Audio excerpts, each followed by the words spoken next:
What's going on, guys? I'm gonna give y'all a few minutes to hop on in before I get started.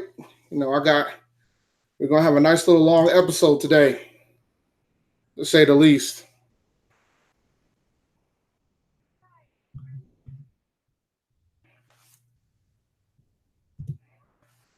So,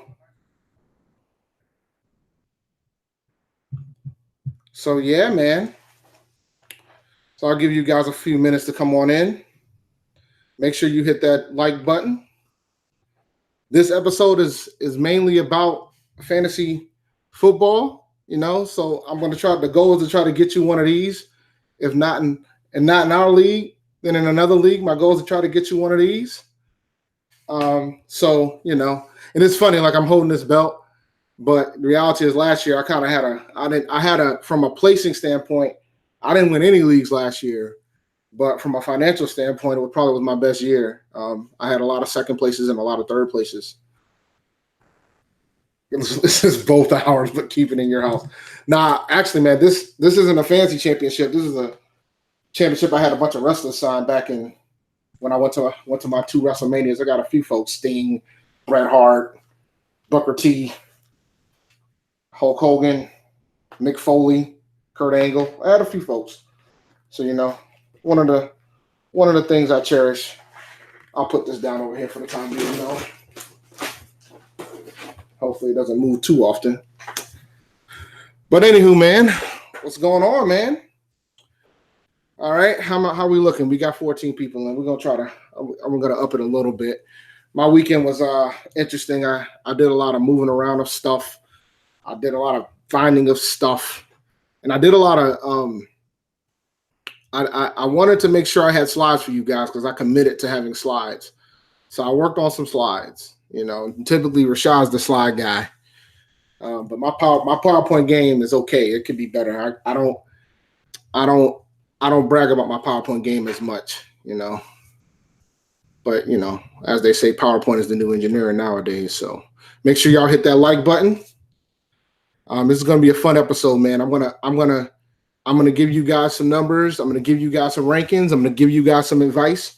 But what I'm also gonna do, I'm going to ask you guys some questions too, and we're gonna do a Q&A at the end as well. All right. So I'm assuming y'all can hear me clearly. I haven't heard any complaints about the sound, so I'm assuming that you guys can hear me clearly.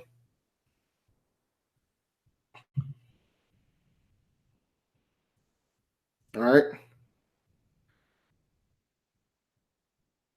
All right. So I think the sound's good to go. Now the next thing I'm going to do is test something else. All right. Loud and clear. That's what I want to hear. All right. All right. Let's do this. Let's get rolling. Like I said, I have a nice plethora of sides for you guys tonight. All right. I want to verify that you guys can see the slide.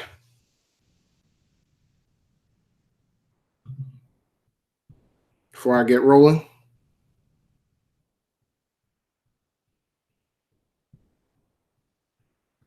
Hopefully you guys can read it too, but I'll read over them too as I go. All right, y'all can see the slides. That's what I want to hear. So let's get this thing rolling. All right, man. Welcome to the Fantasy Episode 2019. Unfortunately, Shot ain't here, so this is on me. So I'm going to roll it out, see what you can do, try to help you out and get you better in fantasy this round. Appreciate you guys being here. It's going to be a fun one, all right? But I first need to talk to you about this disclaimer because this show is occurring on July 15th. Today is July 15th. Not a single preseason game has been played, and my board hasn't even been finalized yet. Some of the discussions about my rankings assume certain things based on the news and coverage received. And I have the right to change my mind about these rankings between now and opening day of the regular season. So I appreciate you guys understanding. Also, please don't go after Rashad because these aren't his rankings. These are mine. All right? I just want to make sure it's clear because I know you guys might be going at Shad. So don't go at Shad because Shad might not even agree with what I'm rolling with here. Here's my agenda for tonight. All right. I'm going to go over strategies. I'm going to go over rankings. I'm going to talk about folks that are do not draft. But do not draft is more about the value of where you draft the player, right? So it's going to be a little bit different when it comes to that. I'll give you some sleepers, and where to keep pounding is where I think you could draft your Panthers. And I'll do a question and answer for the chat cats. I'll try to catch questions as I go on, but I'm gonna give you guys opportunity to ask questions at the end. All right.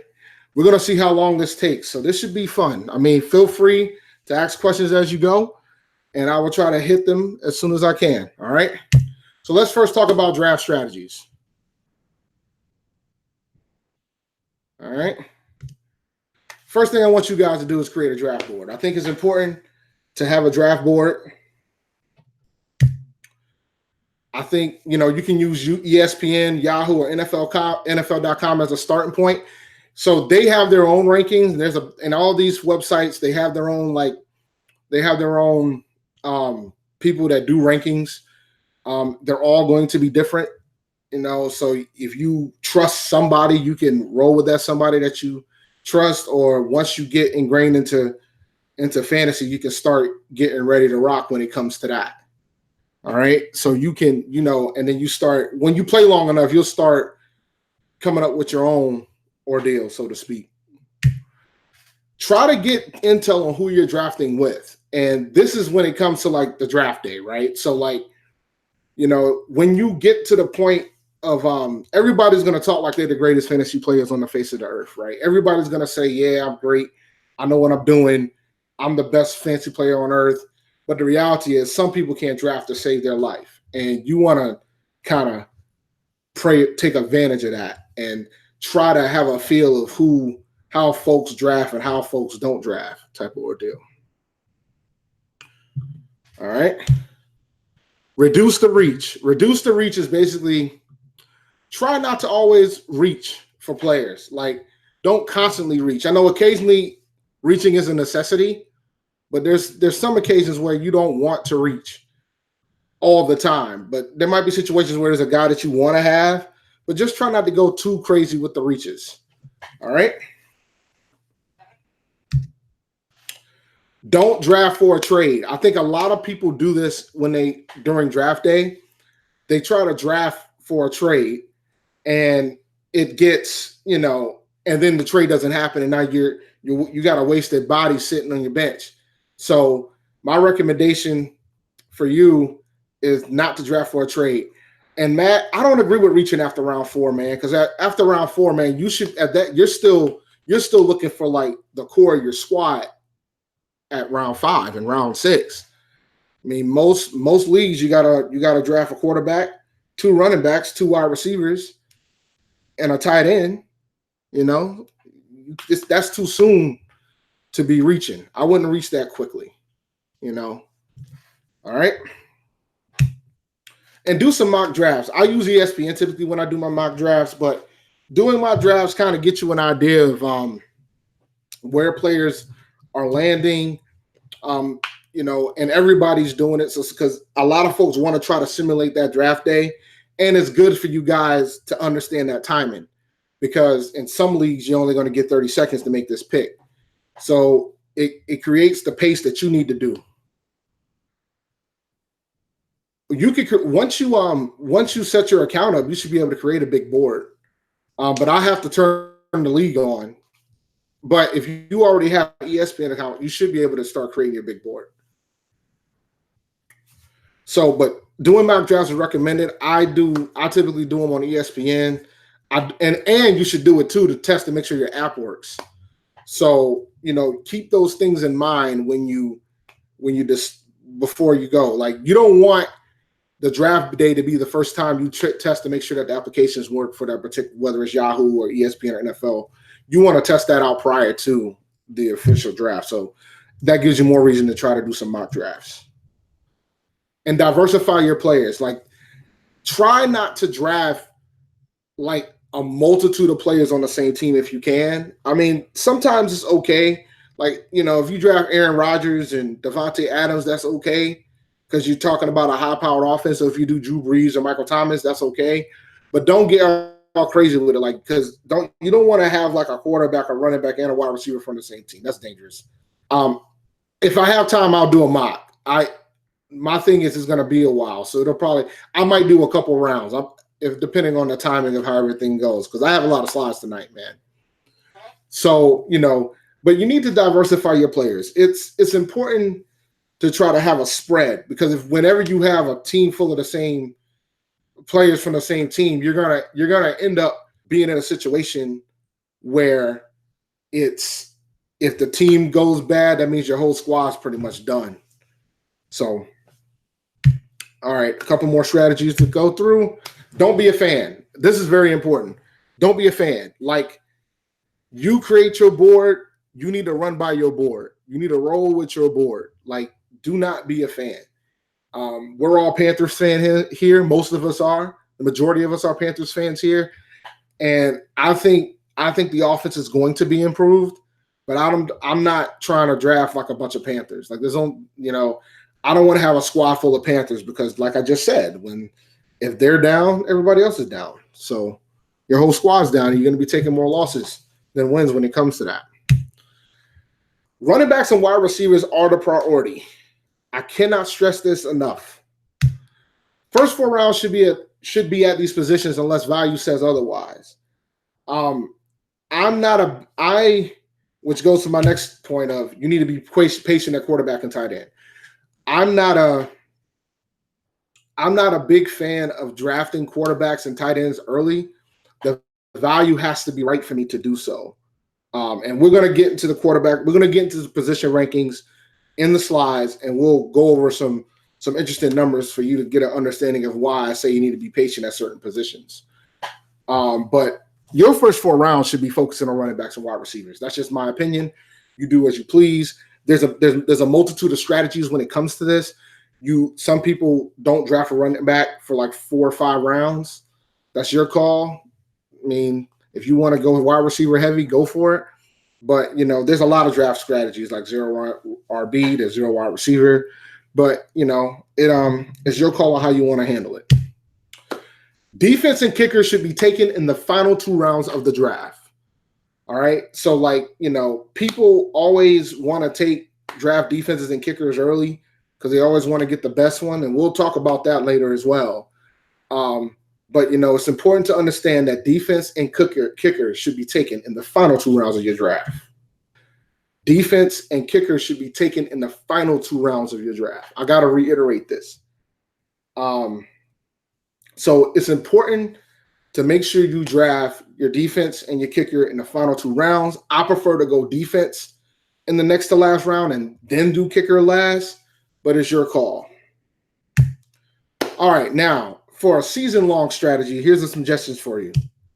Waiver wire wins championships. So you always need to be paying attention to the waiver wire. It is important to do so. I recommend that you always scour the wire and be aware about what's going on for that. The season is 17 weeks. Most fantasy leagues are 16 weeks, but the season definitely is not 3 weeks. All right. Yes, Sean. Defense and kickers in the last 2 rounds. So I say that because a lot of folks go into panic mode if they start 0-3, if they start 1-2. And I'm here to tell you that you can start 0-3 and still make it to the fantasy playoffs and still make it into the finals.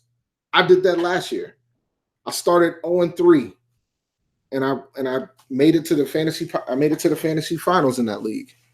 In a league where only 4 teams make the playoffs, and I ended up in the finals, ended up beating the top team all season in the first round, who only had 1 loss. So, which goes back to, you never give up. Like, don't have a level of discouragement if you have a rough start. It's a long season. Prey on the panic. Now, for the folks who do panic, this is where the moment where you can probably potentially take advantage of them, because sometimes you might have a person might have a slow start and want to blow the team up. And remember, the season is typically 16 or 17 weeks. So prey on the panic. Go after them if you think you have an opportunity to upgrade your squad. Which also coincides with, there's no requirement to make a trade. Like, I think people want to trade just to trade. You don't have to trade. Sometimes, trading is necessary if you feel like you want to have a nice little boost. Like, I've had trades that's worked out, and I've had trades that were disasters. I had one league, the same league where I started 0-3, I made a decision to blow my team up. I traded David Johnson for Kenyon Drake and Chris Thompson. And then the first week after that trade, Kenyon Drake got me 0. I was so irritated. I was so annoyed that I dropped him too. I ended up dropping both of them because the Drake one ended up being a mistake in hindsight, but I still ended up getting second place in that league. Like, I worked the waiver wire. I made some more moves, and I ended up still getting second. And ultimately, man, you need to have fun, man. Fantasy football is meant to have fun. So I want you guys to have fun. I'm going to try to have fun when I go over some of these rankings that I came up with and go through some of these numbers. All right? So let's get into it. Let's start with the running back, the most important position in fantasy football. All right? Running back is the most important position in fantasy football. Here are my top 12 players. All right? I got Saquon Barkley at number 1. All right? I think with the Giants, he is going to be pretty much the workhorse. He's going to be the offense. There's no question that he's going to be the offense. All right? Number 2, Panthers' own Christian McCaffrey. All right? I like Christian a lot this year. I think a lot of folks are afraid, and there's reasons of that fear, but I believe that Christian McCaffrey is going to be in the top 3 in fantasy again this year. He was number 1 last year. All right? Number 3 is Ezekiel Elliott. That might make some adjustments because I heard talks that he might be sitting for a little while. All right? There's possible that he might be holding out, and I did not change the rank for now, so he will fall a significant amount if it looks serious about him considering holding out. All right. Number 4 is Alvin Kamara. He's been balling for the Saints. He's been balling for the Saints, and Mark Ingram has left the team. Now, granted, the Saints have picked up Latavius Murray, but I still think Alvin Kamara. This is going to be like Alvin Kamara is going to be the guy. I'm thinking like the first 4 games of the season last year. You might get more of that. So he could end up being the top running back in fantasy, which brings me to the point of these 4 players, Barkley, McCaffrey, Zeke, Kamara. I have no issue with you taking any of those guys number 1 overall. All right. I think those 4 guys are in a tier in its own from that standpoint at that position. All right. For this upcoming season. Now, David Johnson's number 5. I have David Johnson number 5 because I think with the new coaching staff, I think he's going to have a field day, and I think he's going to come back to the old David Johnson. And this new coaching staff is going to split the carries with Chase Edmonds like the previous coaching staff did. I'm getting there, man. I got rookies. I got another half. Joe Mixon. I think Joe Mixon has got the potential to break out. I think Joe Mixon is going to be really good this year, so that's why I have him at number 6. Damian Williams for the Kansas City Chiefs. I think he's going to be the bell cow in the Chiefs' running game next season. It's going to be him. So that's why he's number 7. James Conner is number 8 for the Pittsburgh Steelers. Le'Veon Bell for the Jets is number 9. Todd Gurley is number 10. I know a lot of folks have Todd Gurley a little bit higher. I don't have him as high because I'm very concerned about his knee problems. And when I'm concerned about his knee problems, there's another issue when it comes to Todd Gurley if his knees start acting up again, which possibly means that he's going to probably have to give up some of those carries, which means he might not be the same bell cow as he was last year. Number 11, I got Melvin Gordon. I dropped him due to the holdout. I'm very concerned about the holdout. Number 12, I have Dalvin Cook from the Steelers. First rookie up on the board is Josh Jacobs. I think Josh Jacobs for the Oakland Raiders, I think he has the potential to get about 250 carries. Nick Chubb from Cleveland, he should be the bell cow for the Browns. Aaron Jones is going to be the lead in the committee for the Packers. Marlon Mack is going to be the lead in the committee for the Indianapolis Colts. Fournette should be the lead dog for the Jags. Devonta Freeman is interesting, but it's a matter of whether or not he can stay healthy. But he potentially could have that workload, so he could easily go higher in my ranks if it looks like he's looking good. Josh Jacobs over Chubb is because Jacobs ain't don't have too much concern of a committee like Cleveland does. Chubb's going to have other people he's going to be fighting for carries for. Duke Johnson's still in Cleveland right now, man. All right, so number 19 is Derrick Henry. Another committee type of situation. 20 is James White. That's another committee type of situation. Chris Carson is 21. Kerryon Johnson is 22. He should have the load, but I'm worried about Detroit. Philip Lindsay's 23, and Tariq Cohen's number 24. Duke Johnson might not get traded. And you know who else is over there right now? Carlos Hyde is there. They have these running backs in Cleveland right now, man. All right. So now we're going to have some fun. So 2018 running backs. I'm going to ask you some questions. How many players? Sony Michel is top 20, is probably top 30, but I only did 24 players. So, you know, some folks aren't going to make it. Hyde is on the Chiefs. You're right. You're right. Hyde is on the Chiefs. But Chubb's not by himself. There's some other running back that's with him.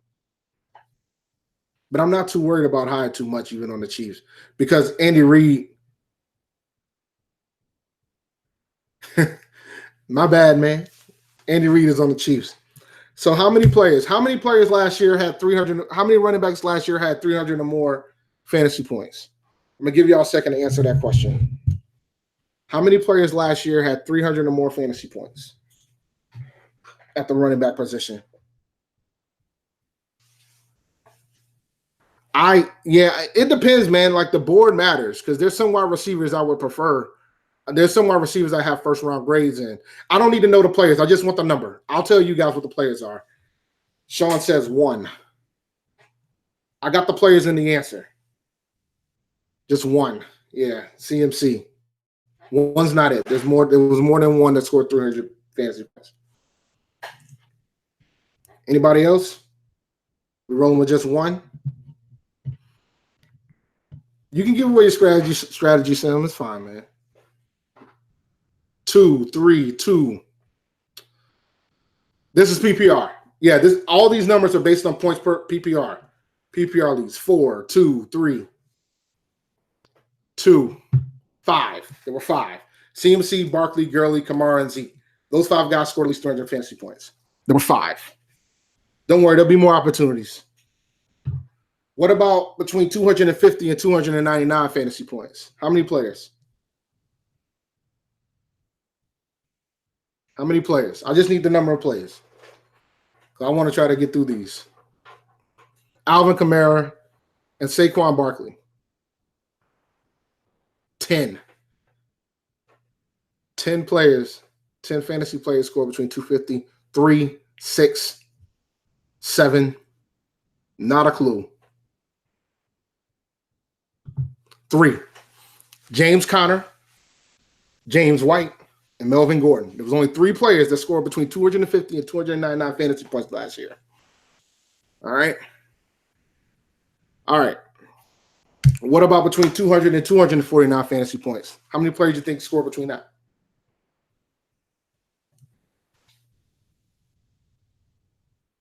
How many players do you think score between 200 and 249? Yeah, that's right. James White. That James White. He was a steal. I abused folks last year. James White was part of the reason why I was able to make it to the finals in that 0-3 season. 6, 1.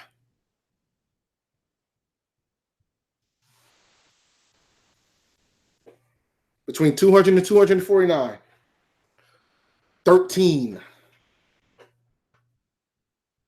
Any others? 7. David Johnson, Joe Mixon, Tariq Cohen, Kareem Hunt, Philip Lindsay, Kenyon Drake, Chris Carson. So I'm putting this here as a facade to tell you guys that that's 15 players that scored at least 200 fantasy points. You want to try to get at least two of the players that you think that's going to be within that range. Like, you, in a perfect world, you want to try to get 2 of these guys, preferably one of them that you think is going to hit 300 points. Now, I don't know. I don't think Todd Gurley is going to hit 300 this year if his knee keeps acting up.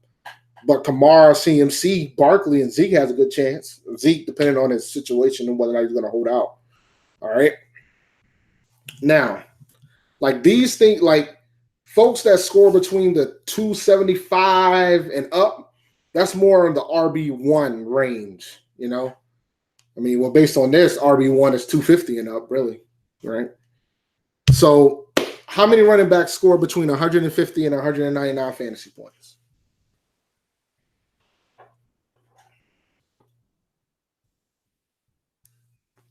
How many running backs you think score between 150 and 199 fantasy points? Nobody wants to guess, huh? 15. 15, 11. Nobody's close. 10. Nobody's close. It should go up. You wait, it gets fun later. 16. 16 guys. I'm not going to even name them all, but that's 16 guys. But I will give you a couple caveats for some of them. So Derrick Henry, he took over near the second half of the season. And so did Nick Chubb. So a lot of these guys got it in bulk. Austin Eckler, same thing because Gordon was having injury problems. Peyton Barber got within that range. Jordan Howard, who was supposed to be the main back in Chicago, got within that range. Adrian Peterson got within that range. So this is where you're looking at the RB2 and flex. And the thing is, a lot of folks are going to have these guys. These guys are going to be on a lot of rosters. These type of guys is going to score 150 to 199 fantasy points.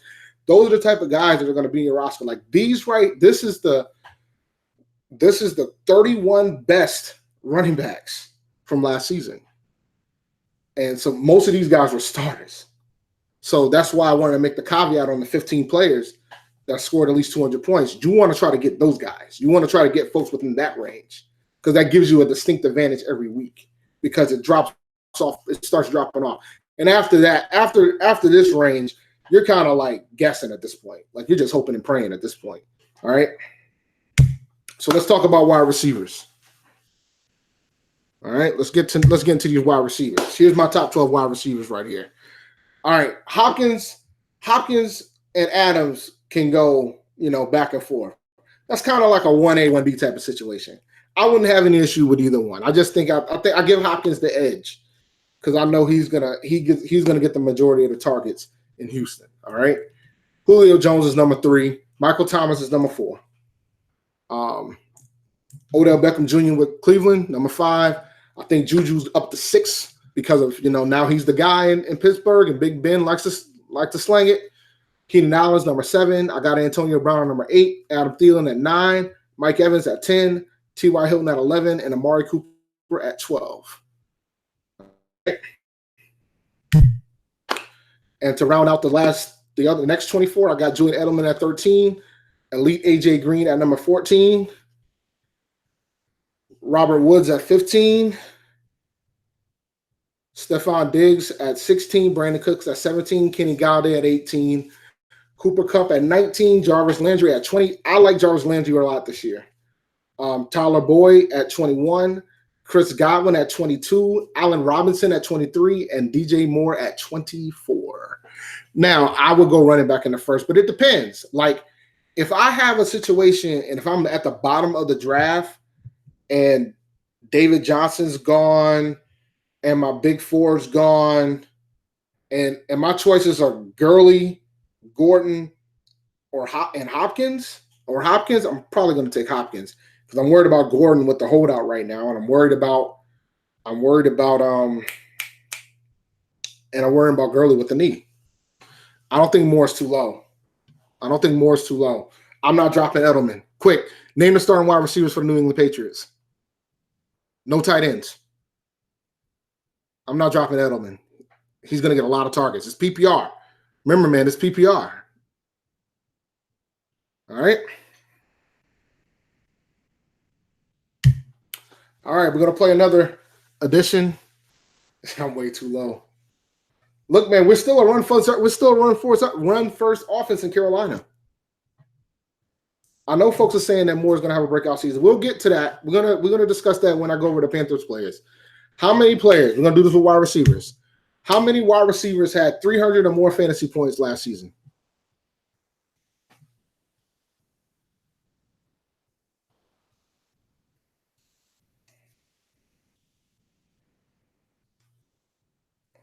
2, 3, 4, 4, 3,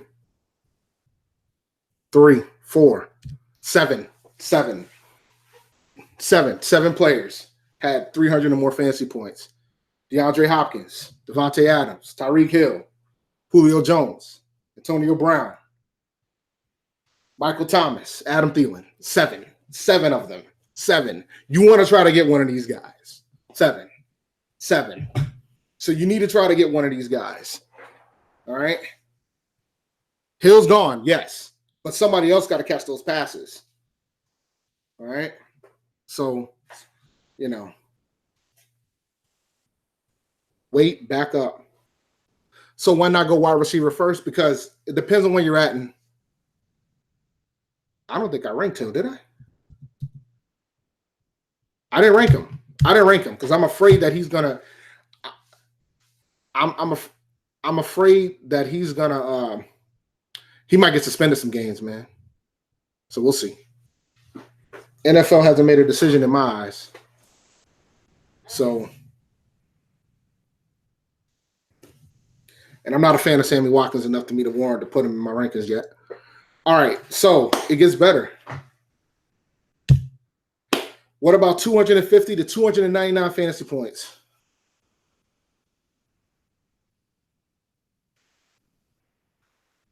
Tyreek Hill, I don't know about extending that cat, man. I don't know about extending him. All they need is a video, and he's done. 250 to 299 fantasy points. 13, 11, 11. Wow, these numbers are high. 13, 11. Wow, that's pretty high. 5. Just 5. Juju, Mike Evans, Stephon Diggs, Robert Woods, Keenan Allen.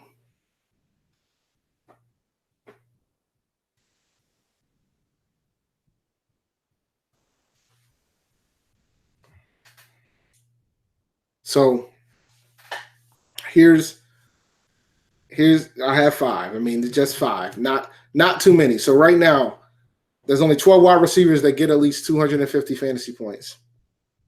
All right. You want to try to get at least one of these. If you can get 2 of them, that's great. But the thing is, if you go wide receiver, the running backs fall off fast. Like, they fall off fast.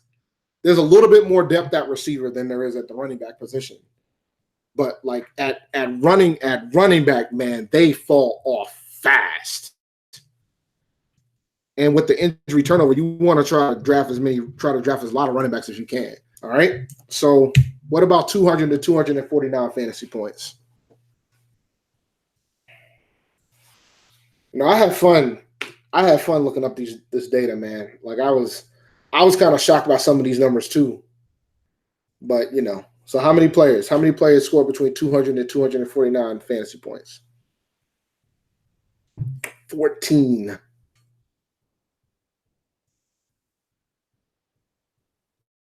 I didn't even do a handcuff slide, and that's my bad there.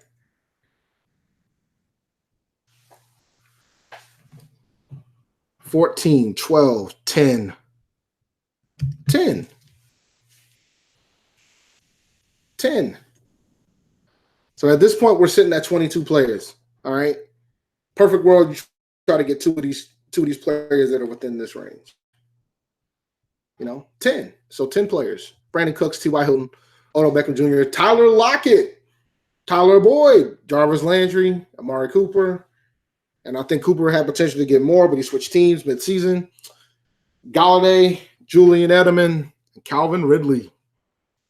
All right.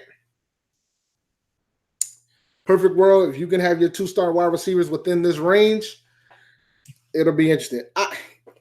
Metcalf is interesting, but I'm concerned about wide receivers in Seattle in general this year because they're still a run-first offense. So I think Metcalf is going to have potential. I don't know, man. I don't know about that yet. Because Metcalf, remember, he was raw. So I'm not ready to say that Metcalf is going to take all of Doug Baldwin's targets. I think Tyler Lockett is going to probably take a chunk out of him. And the thing is, too, is that Russell Wilson likes to spread the ball a lot. So he might spread it more to the other positions. So Metcalf is somebody I wouldn't mind taking later, but I don't think I got him in like the top 25 yet. I mean, he'll throw it to tight ends that you've never heard of, like Luke Wilson. I mean, he'll throw it to his running backs.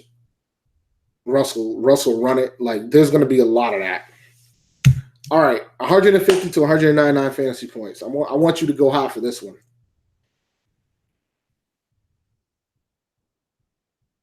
Hollywood Brown, AJ Brown. Nah. Remember, man, this is early. My board's going to change a decent chunk between now and when the season starts. I typically don't finalize my board till after the third week of the preseason. I have to have a pre-board because some people actually draft prior to the third week of the preseason, but around the third week of the preseason is when I finalize my board. I thought you were talking about AJ Brown, the wide receiver that got drafted. 20 of them. Some people you recognize.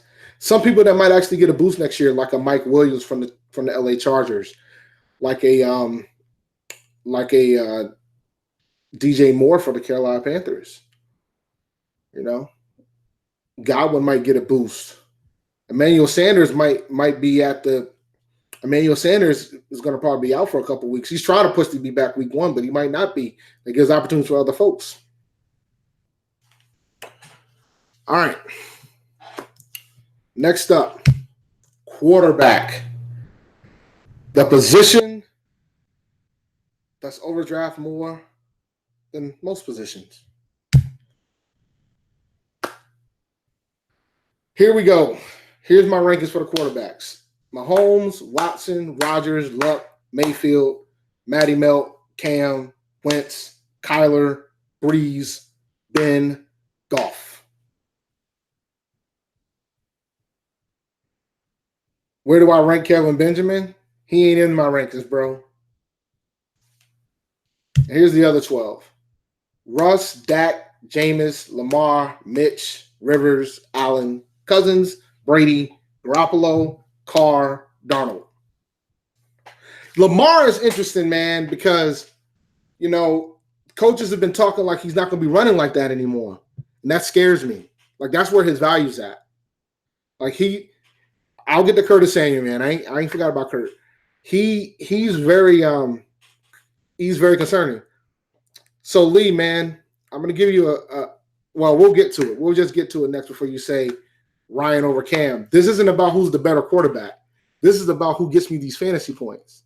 Sometimes you could be a terrible quarterback and be a fantasy dream. I have Kyler Murray at 9. He's going to be a rookie.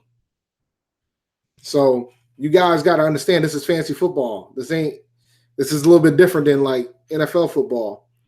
And which brings me to my next number. How many players, because this is going to get fun. This is going to really get fun. How many quarterbacks got 500 or more fantasy points last season?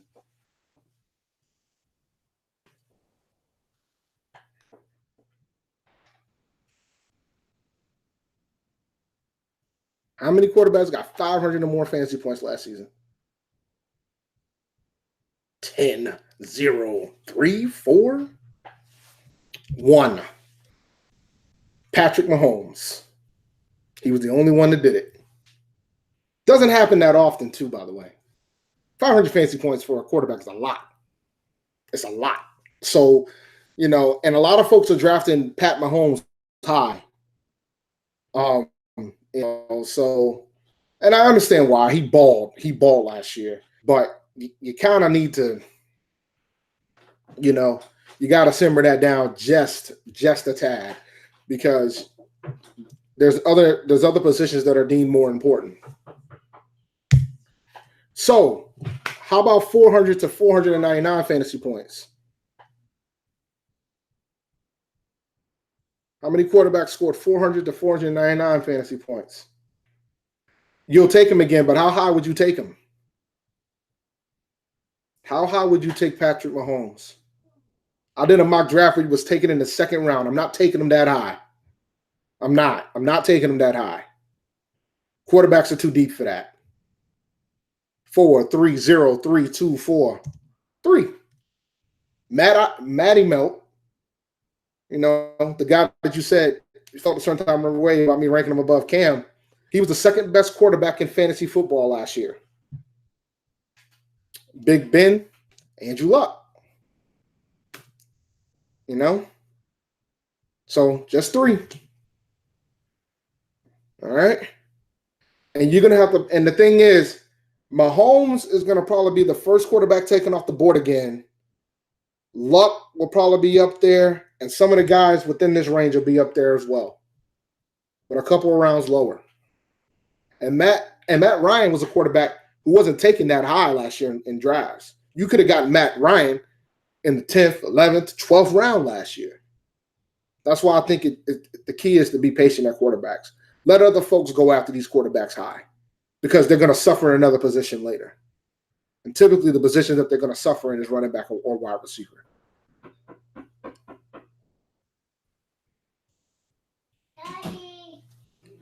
All right. So 350 to 399 fantasy points. How many are you thinking?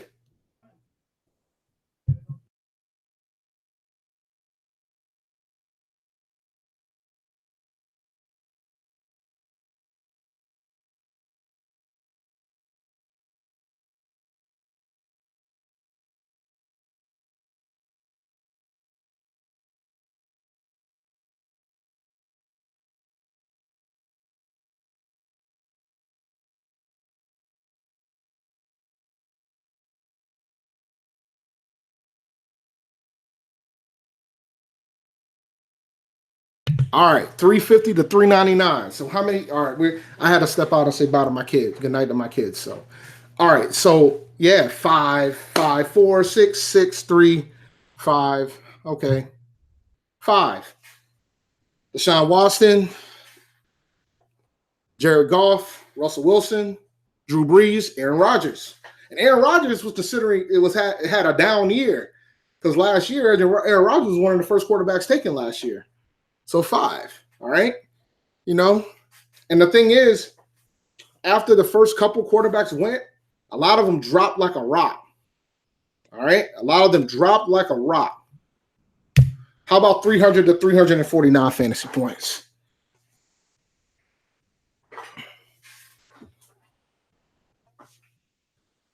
$300 to 349 fantasy points. How many players? How many players you think last year got within that range of fantasy points? 8. 7.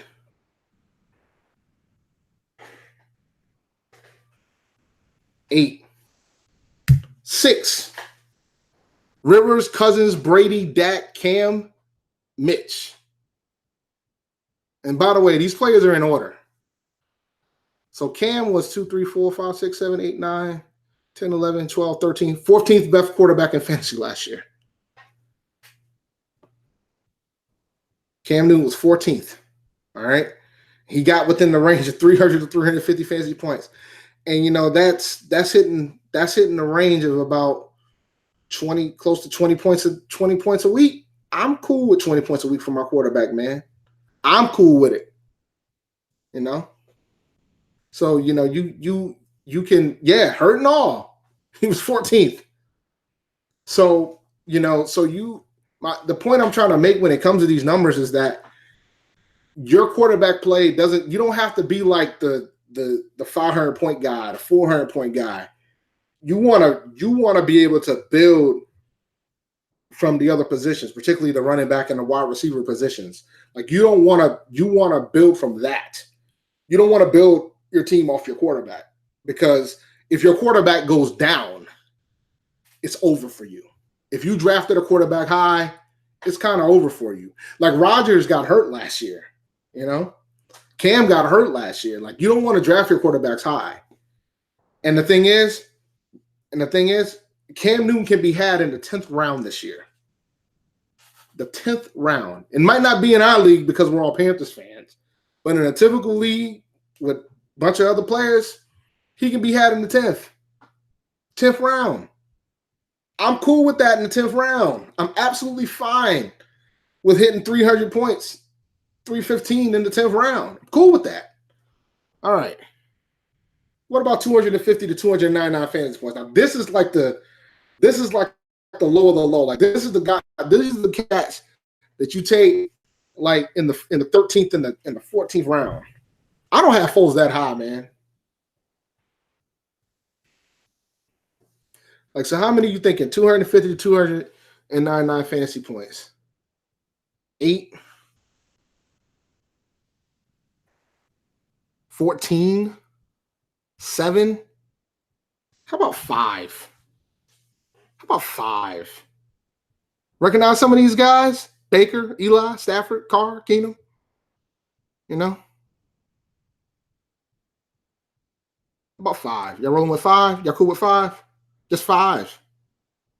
Like that's the bottom. Like that's the most I'll roll with. 5. That's it. 5. Case Keenum. Yeah. He scored at least 2. He scored 250. He made the 250 point minimum. Yeah, Baker will definitely bump up. And Baker's going to be taken higher too. That's why I said it was last year. And Case Keenum's trash, but he got you 250 points last season. Carr might bump up. We'll see. I don't know. I'm not a he made my top 24, but you know, for me, I'm cool with having a quarterback that gets me in the 200-300 range. If I can get 300 points for the season, I'm cool with it. I've won fantasy leagues. I've won fantasy leagues with bums. I won fantasy leagues switching my quarterbacks every week. Like quarterback is a streamable position. If you have a strong core at running back and wide receiver, you can stream quarterback every week and win leagues. You can do it. You can just go to the waiver wire and pick a quarterback every single week and win leagues.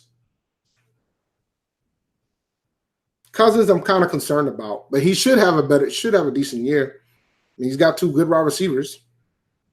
I'll go back to the rankings real quick just to show you again if you guys missed it, because I had Cousins at number 20.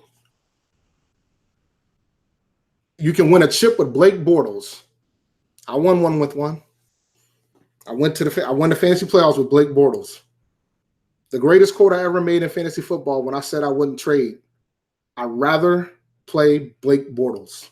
And they all laughed at me and I ended up winning the league with Blake Bortles.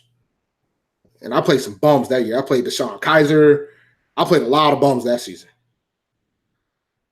I mean, it like the board matters, right? So like if I'm sitting in round 9 and Baker Mayfield's sitting there, Andrew Luck is sitting there, I'm going to take him in round 9. If Matt Ryan is sitting there, I'm going to take him. You know, like, you know, I typically wait. Like my first 7 or 8 picks typically are just running backs and wide receivers. I'm taking running backs and wide receivers like the whole ride.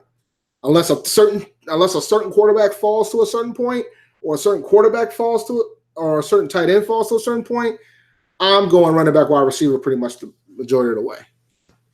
All right, so we went over the questions. Rankings for the tight end position. Oh, this is going to be fun. Here's my rankings. Top 8. I'm not giving you 24 here. I'm going to give you 16. Travis Kelce, Zach Ertz, George Kittle. Tearing their own. Top 3 tight ends. No question about it. After this, it gets interesting because then it's about what you think these players are going to do. So Evan Ingram should get a huge uptick with the loss of Odell Beckham Jr. since Sterling Shepard is now the number 1 wide receiver in New York. So Evan Ingram should get more targets. All right. Hunter Henry is number 5. Phillip Rivers loves throwing to his tight ends. All right. And they lost Tyrell Williams. They lost the Gazelle in the offseason. So that means Hunter Henry could potentially get more targets. O.J. Howard could potentially get more targets in the Bruce Arians offense. Eric Ebron could potentially get more targets. All right. Vance McDonald, he's got opportunity to get more targets now without Antonio there being anymore. So that's where my 8 is. But the thing about tight end, and this is very important, you're going to have to pay a lot to get those You're going to have to pay a lot to get those top 3 tight ends. All right. Here's my other 8. You're going to have to pay a lot to get those top 3 tight ends.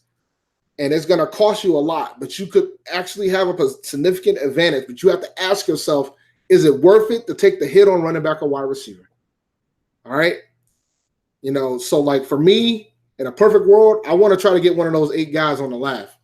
But in reality, it's going to be tough. All right? I'm going to get there, Slim. Be patient, sir. Jared Cook is number 9. Delaney Walker is number 10. Austin Hooper is number 11. David Njoku is number 12. Jack Doyle is number 13. Kyle Rudolph is number 14. Greg Olsen is 15. And Jordan Reed is 16. Now I'm gonna give you my philosophy on tight ends. I think it's Kelsey, Ertz, Kittle. And then everything else is gonna be like educated guesses. Like Ingram, Henry, Howard, they're educated guesses. Ebron, you're going off what happened last year. Vance, educated guess. Then after that, it gets ugly.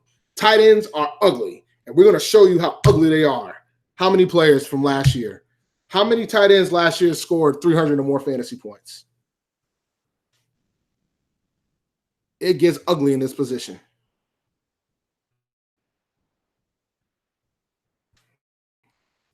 Ugly. 2. 1. Maybe 3. 1. Nobody. Not a soul. Not one. So that alone tells me that it's not a first-round grade. It's not a first-round grade. Not a first-round grade. You know, no tight end has a first-round grade in my book. All right? Not one. All right? Not a single one scored 300 fantasy points. If you're going to make me take a tight end in the first round, I kind of need some hope that's going to happen. That didn't happen last year. So how about between 250 and 299? How many tight ends you got? How many tight ends you got?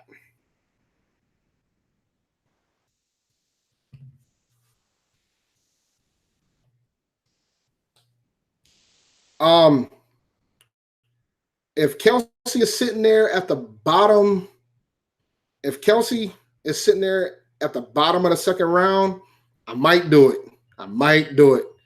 But if Ertz is in the third, I might do it. If Kittle's in the third, I might do it.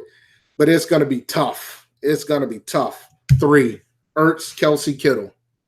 Those are the only 3 that score between 250 and 299. But the thing is, it's just when you take a tight end that high, you're taking a risk with the depth of the rest of your squad. Because if that tight end gets hurt, you're not going to find somebody at that level. 200 to 249 fantasy points. This one's going to be funny.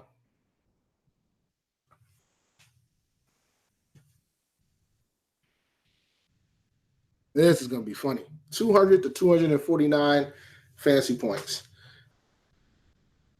1, 3, 1, 2, 2, 1. Eric Ebron. And look at that stat line for Eric Ebron. I put that in there for a reason. Eric Ebron, every 5th reception was a touchdown in essence. Eric Ebron was the only one that hit within that range. He had 66 catches, 750 yards, and 13 touchdowns. You think he's going to repeat that 13 touchdowns last year? TD regression is coming to him. And I had Ebron ranked in the top 8. So what do you think? How do you think I feel about the position? It's super random. You know, Ebron got it off of touchdowns primarily. Every 5th catch, he had a TD. In essence, he's going to regress. He's gonna regress. I mean, he was the only one hit between 200 and 249. Like the rest of these tight ends that was above him, Kelsey, Ertz, and Kittle, they had over 1,000 yards receiving. They had wide receiver like numbers. No, wide receiver 1 like numbers. All right. All right, next. What about 150 to 199 fantasy points?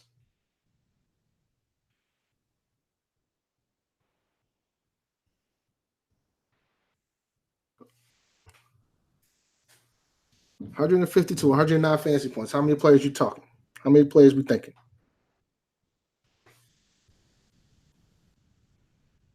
Noli cheating, man.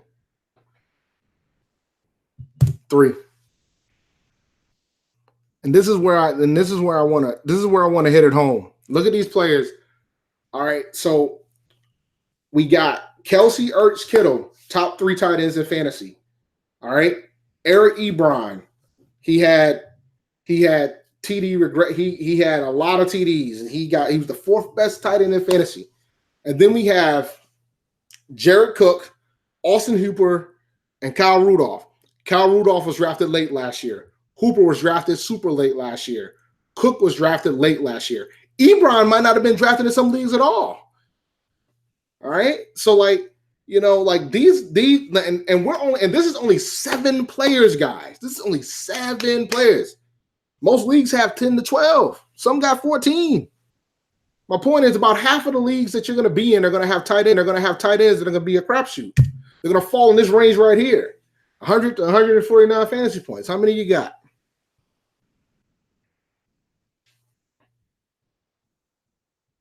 I'll give you a clue. Gronk is on this one. And a lot of people took Gronk in the 1st round last year. Some took him in the 2nd. Noli definitely got the league slides, yo. So Gronk is on this list. I will tell you that.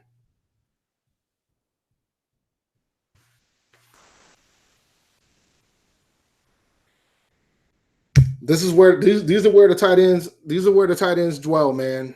Burton, Trey Burton, David Njoku, Vance McDonald, Gronk, Jimmy Want Mo, Evan Ingram, OJ Howard, Jordan Reed, Chris Herndon from the Jets, Andrews, and Uzuma.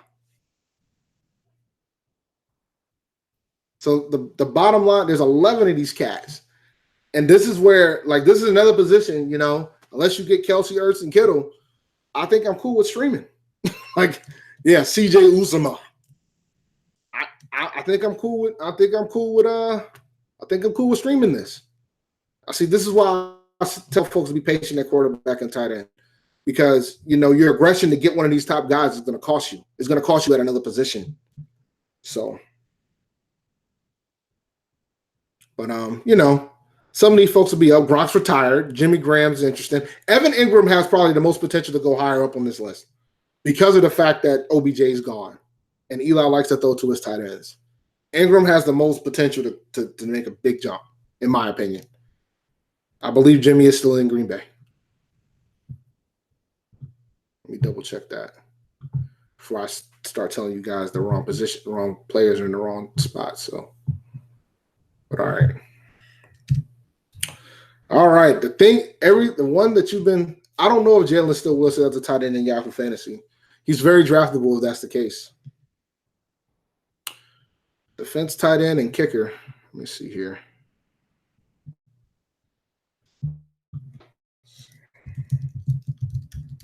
Here's my rankings. Here's my rankings for the defense. All right. I got the Bears, the Jaguars, the Rams, the Chargers, Vikings, Texans, Saints, Cowboys, Patriots, Steelers, Browns, Carolina. I got Carolina at 12. Yeah, he still plays for the Packers. Jimmy Graham still plays for the Packers.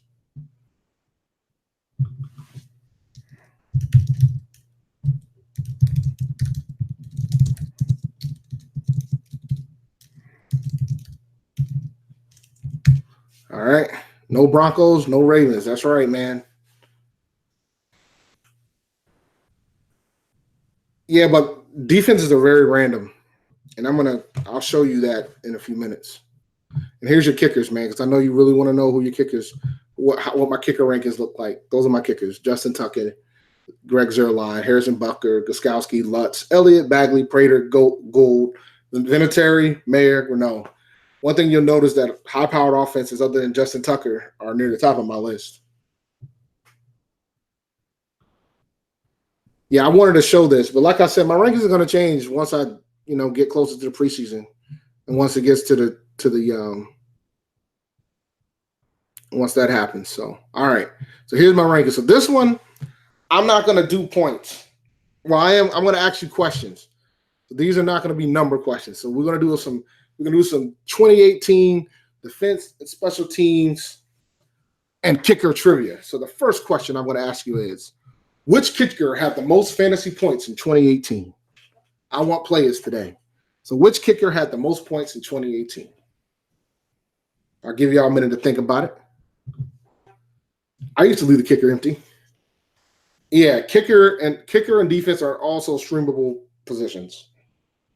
All right. So which kicker, man? Which kicker had the most fantasy points? I want to know what y'all think. I'm curious. Bucker. Ravens. Cool. Ravens, I'll give you Ravens. Ravens, that's Justin Tucker. Lutz. All right. Y'all ready for the answer? None of y'all are right. I'll tell you that right now. None of y'all are right. But I give you props. Forbath Texans. That is the correct answer. I think he looked it up. But Kai Fairborn, Houston Texans had the most fantasy points in 2018. How many of you guys went after Kai Fairborn? How many of you guys went after Kai? So I don't think a lot of you guys went after Kai. But he had the most fantasy points for a kicker last year. All right. Next question. In 2018, which defense was drafted the highest in fantasy football? So, which defense was drafted the highest? Like, you played fantasy football last year. Which defense typically was the first one off the board last year? Denver, Jags, Texans, Jags, Broncos, Rams or Jags, Bears. All right. Because a lot of people tend to reach for defenses. All right. The answer is Jacksonville. Jacksonville in most leagues was the first defense taken. Some as high as the 5th round. Some people took these guys in the 5th round. I was in one league where somebody took them in the 6th round. They were ranked 19th in fantasy last year. All right. So it goes back to my philosophy of not taking defenses high. But yeah, the Jaguars was typically the first defense off the board, and it was taking at a very high, like really high, and they ranked 19th in fantasy points in 2018. All right, so in 2018, which defense did have the most fantasy points? Which defense had the most fantasy points last year?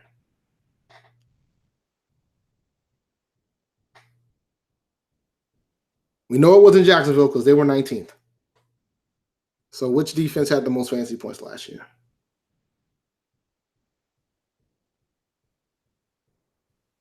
But that's the thing. People always write off with the previous year. Bears.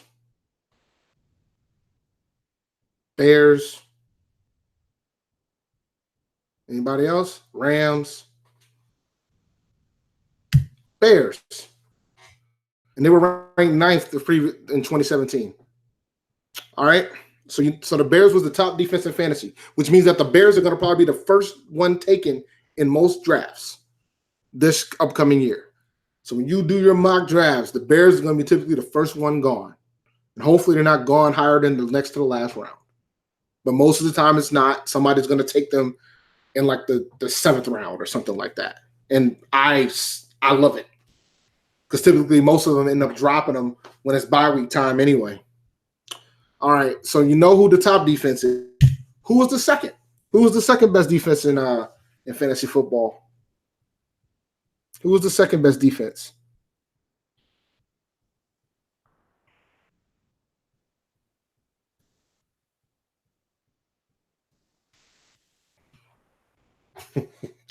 Slim.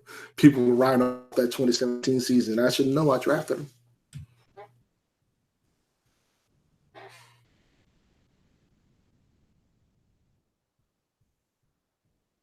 Cowboys. Anybody else? Yeah, I'm a defense streamer too, man. Like I typically just stream Ravens, Browns. Any more choices? Browns, Cowboys, Saints. I typically stream defenses. If you guessed the Kansas City Chiefs, you were correct. The Chiefs. They were the second best defense in fantasy last year. The Chiefs. The Chiefs, with that high-powered offense, with Pat Mahomes, had the second best defense in special teams last year. And they were 12th in 2017. but they were second last year. The Chiefs. So I'm showing you this to hit home that these positions, it's kind of random. All right. You're not gonna guess when it comes to fantasy defenses. You're not gonna guess. Like I typically stream, you know what I'm saying? So I change my weeks every week. Unless I see a defense during the preseason that impresses the crap out of me, and I think it might translate, but it's somebody under the radar, kind of like the Denver Broncos the year that we went to the Super Bowl. Because a lot of folks didn't draft that Denver Broncos that high at the time because everybody was still on the Seahawks. But that defense was freaking outstanding in the preseason. So I was fine with taking my chances with Denver. And I ran Denver throughout most of the year that year. So, like, if there's something, or like Cleveland had a pretty good defense last year. They had a pretty good defense. They were top 12 for the season, so in fantasy. So, like, it all depends on what you want to do. But I typically, when it comes to defense and kickers, I'm streaming because it's too random. It's very random. Now, the last question, man. How many teams were ranked in the top 10 in fantasy defense in each of the last 3 seasons? How many teams? Just give me a number. I want a team that was ranked in the top 10 in fantasy defense in 2018, 17, and 16. This goes back to, all these discussions that I'm having about these positions. 1, 4, 2. How about none? How about nobody? None of them. Which goes back to the randomness.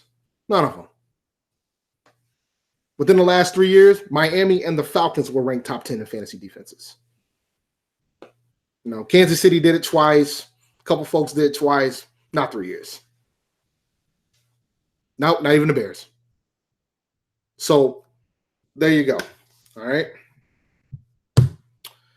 Do not draft. Now, I'm going to give you a caveat about do not draft. Now, my do not draft typically is about where the player is valued versus where the player is being drafted at mainly, because I'm not willing to pay the price that most folks are going to pay.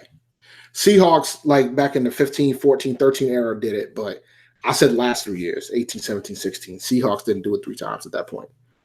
All right, so the first guy I'm going to talk about is Melvin Gordon. My concern about Melvin Gordon is I think he might hold out. This might be a Le'Veon Bell type of situation, guys. This might be a Le'Veon Bell type of situation. Yes, I have him ranked in my top 12. But I really don't want to draft him if I can avoid it. I'm not. Well, it's me versus the value of the player. If Melvin falls to the second round, I'll take him. But I'm reluctant because I think he's going to hold out. I really think he's going to hold out. So I don't recommend it. But go for it. Another guy is Todd Gurley. I'm very concerned about his knee. I'm very worried about his knee. Another situation where if the value's right, I'll do it. But Gordon wants an extension, man. He wants to get paid. So he might do a Bell situation. He might sit the season out. He wants to get paid. He's already threatened to do so. So we'll see. And he wants to get paid by the Chargers. So we'll see how that goes. But Todd Gurley, I'm worried about his knee, man. Like, the Rams have been kind of hush.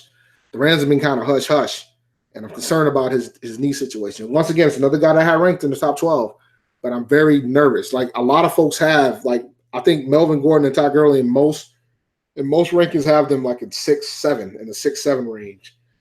So, like, if you do make the decision to take these guys, it's very imperative that you take Austin Eckler and what is his name? I can't remember. You got to handicap Gurley, but I can't remember his name right now.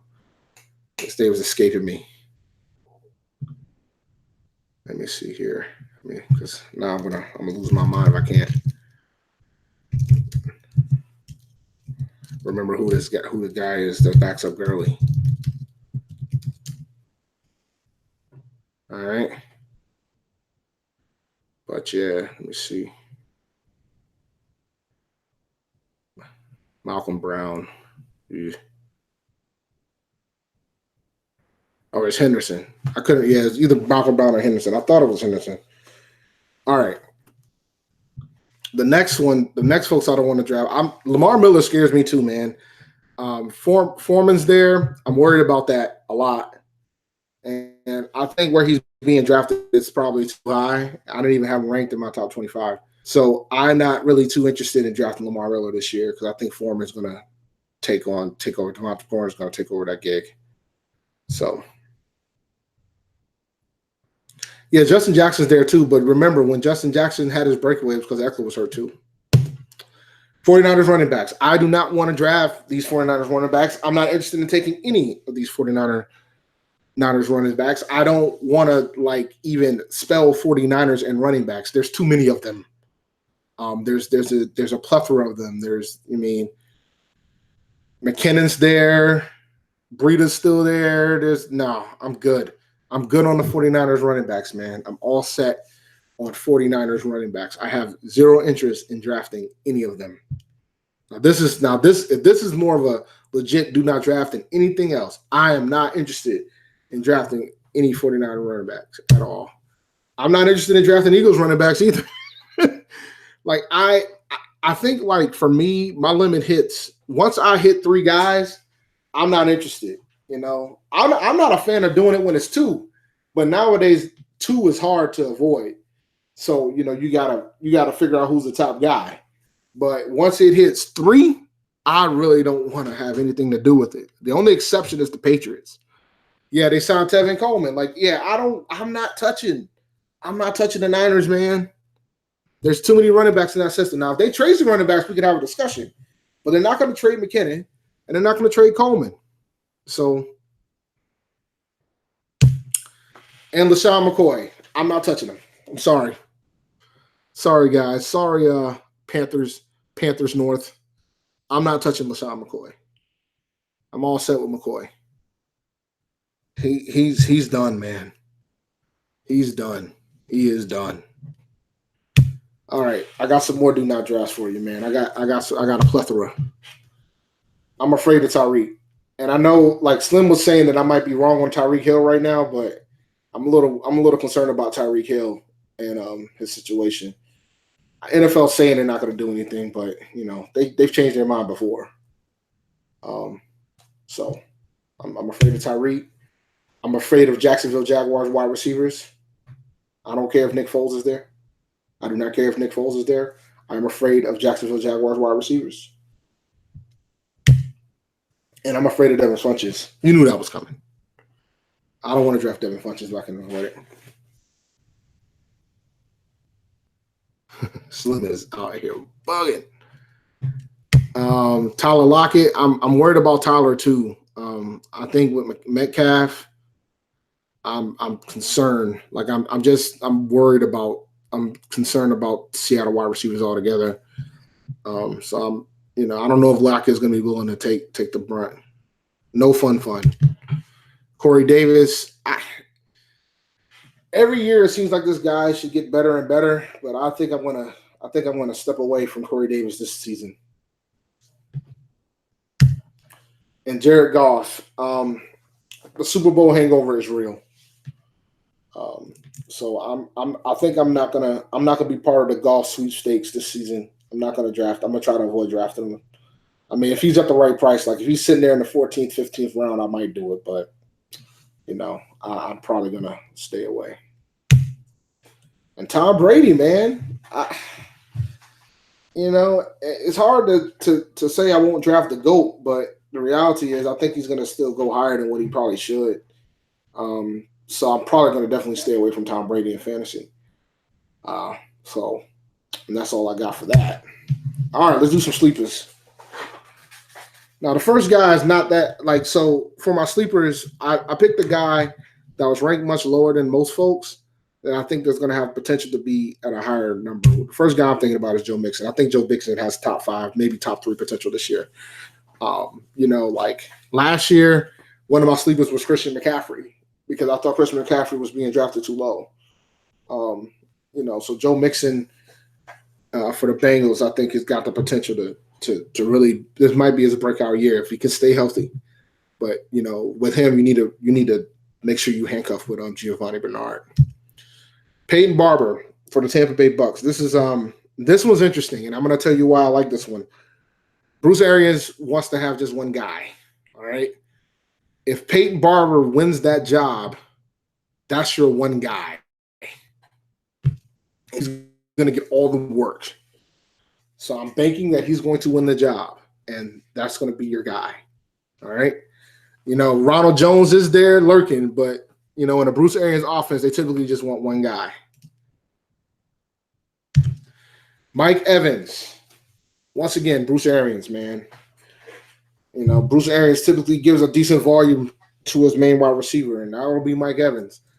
I'm a believer in their offense. I just don't think their defense is going to be any good. And they're going to be behind a lot. So I think Mike Evans this might be the year. If he's going to ever have this breakout type of year, this might be it. Curtis Samuel, Carolina Panthers. All right. So DJ Moore is getting a lot of press. And I made a bold prediction that Curtis might break 1,000 yards this year. And right now Curtis is going undrafted. So, he has the potential to really break out this year and surprise a lot of folks. So that's why I have Curtis Samuel as my sleeper. I also have N'Keal Harry from the Patriots as my sleeper because Josh Gordon can't get his life together, and his 30 for 30 will be vicious. And because he can't get his life together and his 30 for 30 will be vicious, N'Keal Harry is going to have to step up. I mean, Demaryius Thomas is there too, but I think N'Keal Harry is going to get an opportunity to do some things. So, that's another guy that should be low. I mean, he's going to be on a high-powered offense, or he should be on a high-powered offense, but he's probably going to have the opportunity to get more TDs. He's a big wide receiver. I think he's got the potential to have a decent year. Greg Olsen's my sleeper, man. Greg, a lot of folks, if I have the opportunity to take Greg Olsen in the 10th, 11th, 12th, 13th round, I'm going to. So that fits sleeper for me. I mean, you can give a sleeper slim. I'll name it. And Noah Fant, Denver Broncos. Joe Flacco likes tight ends. And on top of the fact that Joe Flacco likes tight ends, Emmanuel Sanders probably won't be ready for week 1. And I could have probably added Cortland Sutton as a sleeper as well because of that. But, I think the fact that Joe Flacco's attracted to tight ends, I'm rolling with Noah Fant. This is another guy that you could probably get super late. MVS. Yeah, I thought about putting MVS on the list too, man. But he's the third wide receiver in the pack. He's probably the best third wide receiver in the NFL, really. You sit down and think about it. Considering that he's on a high-powered offense. So, all right. So now we're going to talk about where would you draft your Panthers. I don't go over all of them. I go over like a couple of the positions. So let's start with the main event. I'm taking Christian McCaffrey. I'm cool with taking Christian. I had him ranked second in my rankings, but if I feel like it, I have absolutely no problem taking him number 1 overall. I have no problem taking him number 1 overall. All right. DJ Moore, I'm cool with taking him anytime 5th round and after. I'm fine with taking DJ Moore after the 5th round. It's pretty good value there because he's the number 1. He's going to end up being the number 1 wide receiver in Carolina. He's in Carolina, so I'm cool with him going in the 5th round. Now, I'm not telling you to draft all these players on one squad. That's not what I'm telling you to do. You got to diversify. But if you want to take DJ Moore, I'm cool in the 5th round. Cam Newton, 10th round. I'm cool in the 10th round. I mean, I might up that to 9th, but it's just, for me, it's 10th round. Because, after the first few quarterbacks, there's a weight. Because I think the reality hits that people are trying to build their team. So I'm cool with taking him in the 10th round. Greg Olsen, 11th and beyond. The thing is, somebody said they'll take Curtis Samuel over DJ because of the big playability, but the big playability is a crapshoot. So you might have weeks where Curtis might get you like 2 points, but then you might have weeks where he has 15. So it's just you don't want to have somebody like that. You want to have somebody that's a little bit more consistent every week. I think Curtis Samuel got the potential to break out this year. I'm standing by that. I'm rolling with that. But I'd rather have DJ Moore because you can get Curtis Samuel later. If the value's right, I'd rather have it. You know. Yeah, but to get Greg Olsen in the 11th round, I'm loving it. I am loving it. I can't wait because people are forgetting about this guy, and this is Cam's favorite target, other than Christian McCaffrey. I think Christian McCaffrey might have taken that over. Curtis Samuel, same thing. Now you probably could get Curtis later than the 11th round. I'm just telling you, in your mindset, once you get this late in the draft, this is where you need to start thinking about taking players like this, because I think that Curtis. In the leagues in the mock drafts that I've been in, he wasn't even drafted. So you probably could get him later. You probably get him in the 13th or the 14th round. But that's just the range of where I give the recommendation of where you could take them. Cap/Jordan Scarlett, 14th round and beyond, and only if you own Christian McCaffrey. Once the decision is had on who's going to be the number 2 running back, whether it's going to be Cap, Jordan Scarlett, or who knows, maybe Holyfield will get the job. Whoever that second running back is, you need to handcuff if you draft Christian McCaffrey. Matter of fact, whatever running back you draft in the first round, you need to handcuff him. You need to handcuff him. You have to. You need to handcuff McCaffrey. You gotta handcuff McCaffrey. Whoever wins the job, that's who you handcuff him with. That's why I put the slash, because we don't know who's gonna win that job. So, but whoever you take in the first round at running back, you need to handcuff your guy. You need to make sure you handcuff him, and you need to be aware of what the value of your handcuff is, because there might be some players where you might have to draft higher than the 14th round and get the handcuff on. I'll give you an example, like a Joe Mixon. Like if you draft Joe Mixon, you're gonna have to draft a little higher to get Giovanni Bernard, because he's not a running back that doesn't go undrafted. So you're gonna have to make sure you get him. It's important to get him. I always tell folks handcuffing is important. You can look up the depth charts to figure out who's the backup. It's imperative to know who the backup running back is in your first round pick. And you need to have an idea. You can go through history about what happens if the position has gotten hurt before. How about our defense? That's a good question, Sean. Last 2 rounds. Doesn't change.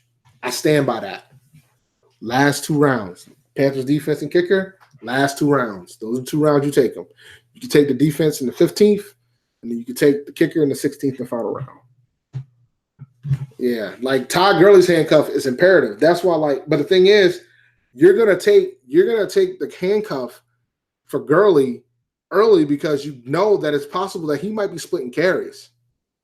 Someone is not supposed to take your handcuff, but some you might have to pay for. Like David Johnson's handcuff, this is gonna be a little bit more valuable. Saquon Barkley's handcuff is pretty valuable. So you got to look into the handcuff. What if they do? Then you wait it out, man. Just hope nobody gets hurt. Because let's say you have David Johnson, and his handcuff is Chase Edmonds, and you can't go get Chase Edmonds, right? And so you have 2 choices. You can either wait until the bye weeks start, because when the bye weeks start, they're going to have to drop folks.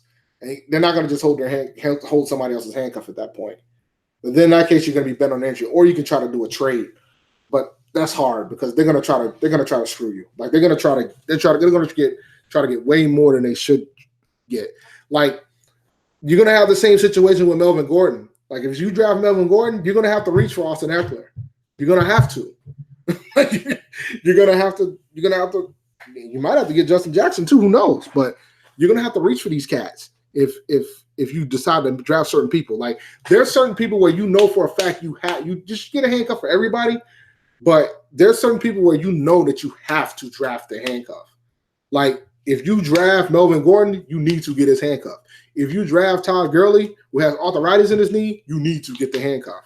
So if you make the decision to take these cats where you know they need a handcuff. Like you got somebody like a Melvin Gordon, you better get the handcuff and then some. Because if he decides to sit out, it gets interesting fast.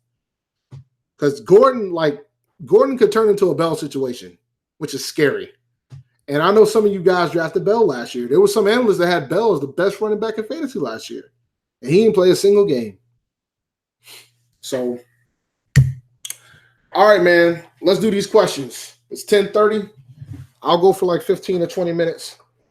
And then I'll shut it down. I gave y'all 85 minutes of phenomenal content. And now I'm going to get some questions.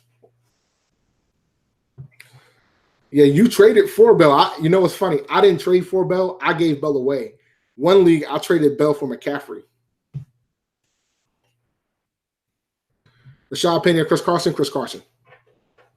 Chris Carson's going to get the bulk of the load. Probably could handcuff a Penny, but I'm taking Carson. Penny's going a little higher than I would think. I like David Montgomery of the Bears, but I think Tariq Cohen is still the guy you want. You got to have a board, man. You have to have a board. And like most best advice for 30-second draft clocks, you need to have your board in place. And you need to go ahead and have a I can take this off now. Give me a second. Let me stop sharing. You need to have a board in place. Like I think it's imperative that you have a board in place. And then during that time frame, you start you start stacking your players up and then on your queue list, and then you'll see them go away. And then that's the best way to handle it. And then you just look and see how everything else is falling.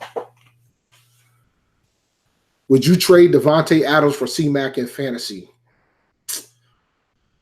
Or could it take more to get C-Mac? It'll probably take more to get C-Mac, man. You're going to have to, like, for Devontae for C-Mac, because like I said, I have C-Mac as a top 2 running back in fantasy. I have no issue taking C-Mac number 1 overall. For that, you're going to have to give me Devontae Adams or somebody else. Probably like a wide receiver 3 or a flex. Like, you got to give me something else. Oh, you want me to do a mock draft? Mark, you want me to do a mock draft? I guess I'll do one. Yeah, I mean, I'm cool with holding on to Devontae too. But the thing is, you're not going to be able to get Devontae for C-Mac. You're going to have to pay. It's gonna come at a cost. Let me see if I can. Let's see. I need a new window. Let's see if I get lucky, man. See if I can hop on the draft real quick for you guys.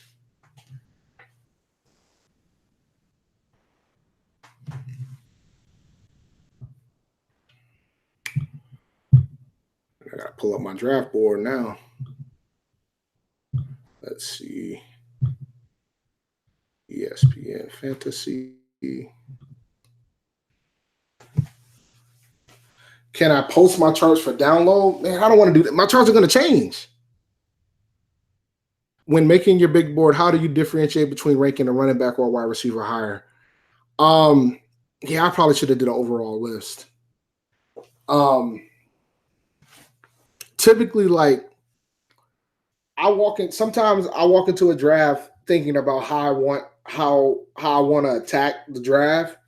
So sometimes I say, all right, I know who my top 20 running backs, the top 20 wide receivers is, and I know that I got to start 2 of each in a flex, right? So then I make sure I attack and grab folks based on those rankings. Like there's some folks I start grading players by first round. Like I don't have too many wide receivers that have a first round grade. The only ones I have as a first round grade right now is Hopkins and Adams. So, and maybe Julio, but like other than that, but I haven't gotten to the point of like setting my draft up with the rounds yet. Noli is ready. Noli's trying to go for the gold, man. And I love it. I love it, man. I love it. I love it. If ESPN will act right, maybe I'll do a mock draft for you guys. Let me close that because ESPN is acting like a fool. Can I do a mock draft, guys? Let's see.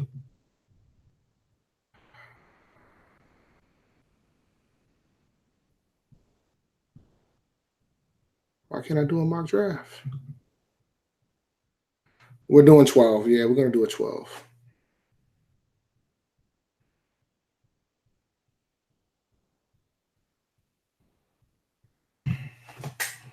I normally do mock drafts on my phone, so you can tell I'm looking to figure out where the heck is out on this site. Let me go. Let me see here. ESPN mock draft.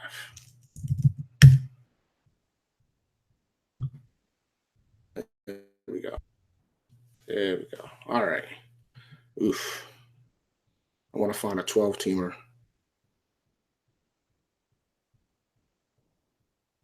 A lot of options tonight. I'm looking for one, man. 16 team. I don't want a 16 team. How about this one? Let's see if I can get that one. Dang it. All right. Let's see.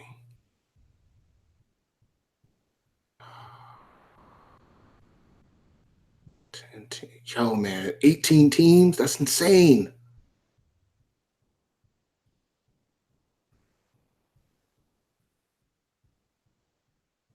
$10.45 is a long time. I don't want to wait that long.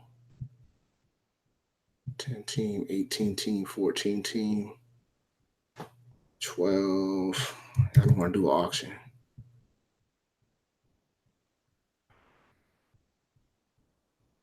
I'm still looking, man. Bear with me. Jeez Louise.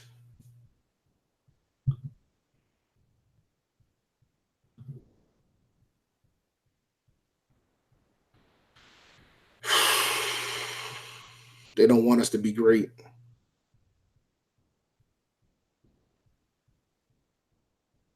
About a 10.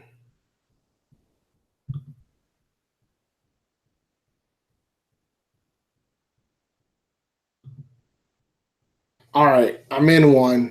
I'll take questions for the next 12 minutes, and then I'll move it to the league.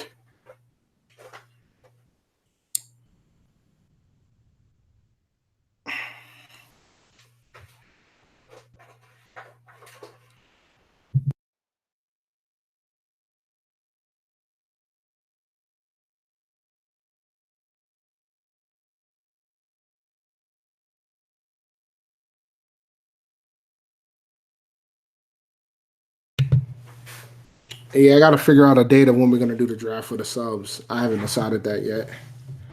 So in this, I'm doing a 10-team PPR mock draft. I'm the number one overall pick. It all depends. I got to check and see who's going to still play. If there's any spots left, then we can see who can add you in.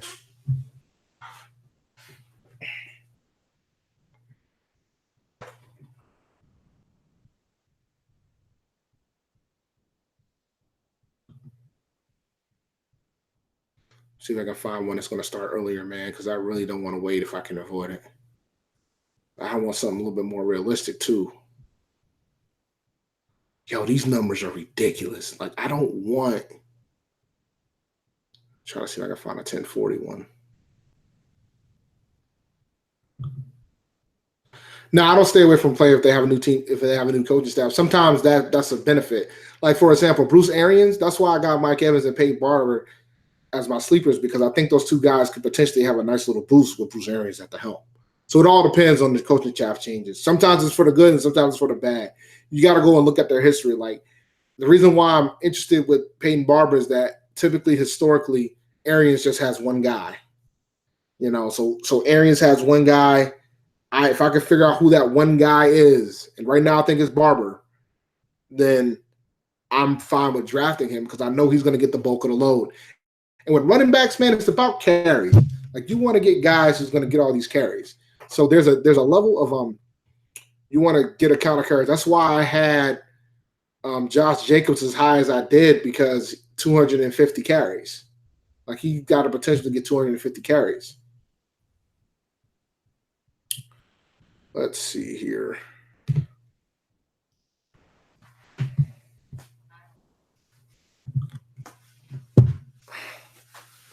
He really didn't like that in Arizona, but at the same, well, he did when he was the offensive coordinator for Indy, but he kind of didn't with with Arizona, but he didn't really have a talented tight end like that in Arizona.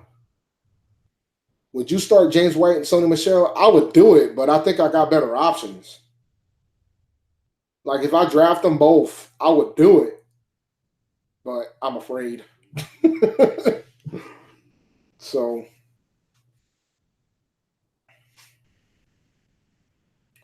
but yeah. But for this 10-team one that starts in 10 minutes, I have the number 1 overall pick. I would hope that I would be able to hop in somebody else's, but man, there's an 18-team PPR. That's intense. I can't. My blood pressure is not going to allow that. So yeah, we're gonna be rolling with this 10-45 10-teamer.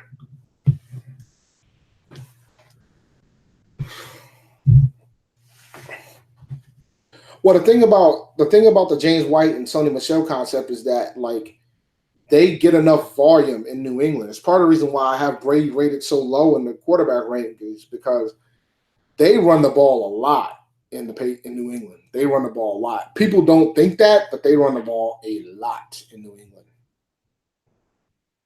So things like that you got to keep in mind.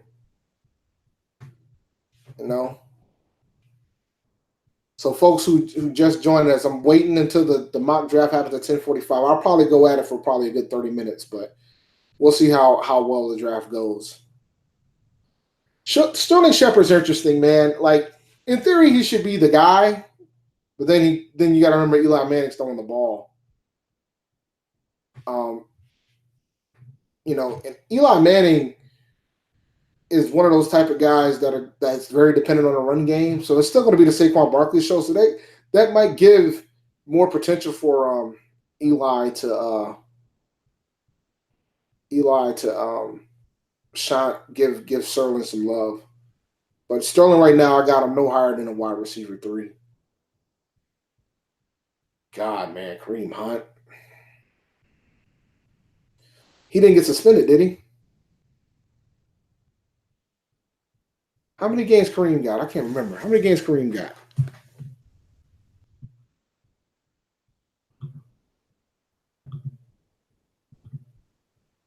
How many games Kareem got? 8 games? Oh, nah. I'm good. Nah, I'm good. That's half the season. That's the half the season. I'm good. No, I'm all set. Edelman is different.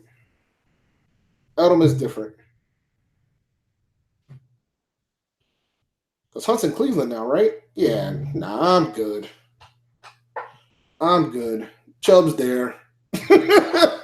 By then, Chubb will have that position locked in. I'm good. Yeah, you can do a draft board on ESPN. Let me see. I wonder if I can show you guys where it's at. Let me see. Fantasy football. You know what I'll do to make this easier for you guys? Where's our league at? The pen. Let me see. My league at.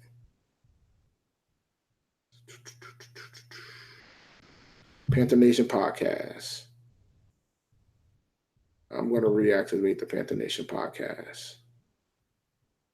All right. I just reactivated the Panther Nation podcast league. Now, what you should be able to do. See here.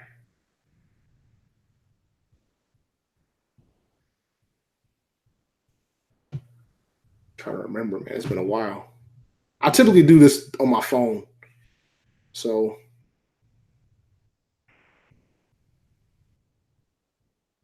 undroppables.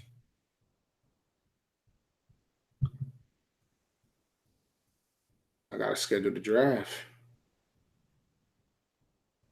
Let's see. Fantasy cast. Scoreboard.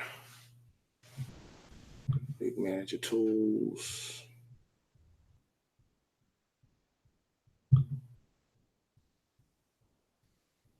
By the way, man, All or Nothing is all of next year, all of last year's season.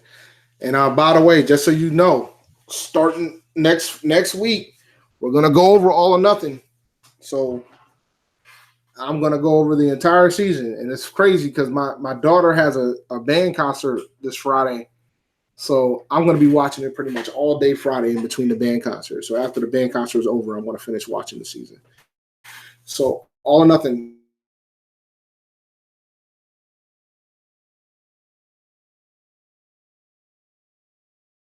No, he's not the handcuff man. That's gonna be a two-back system again, but Lynch is gonna be the top guy in that two-back system.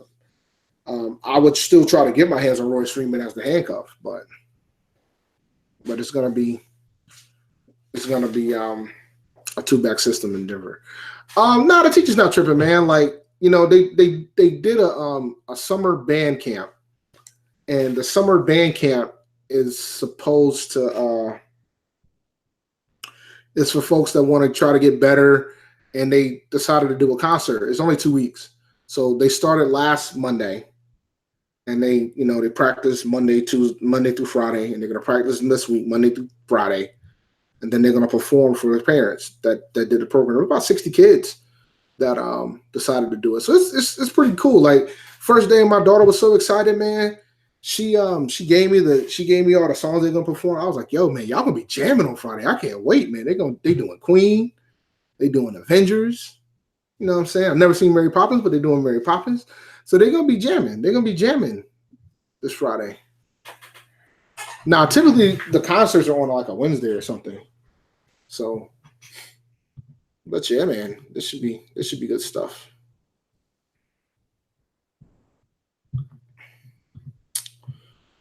All right, let me see here. Yeah, man, where?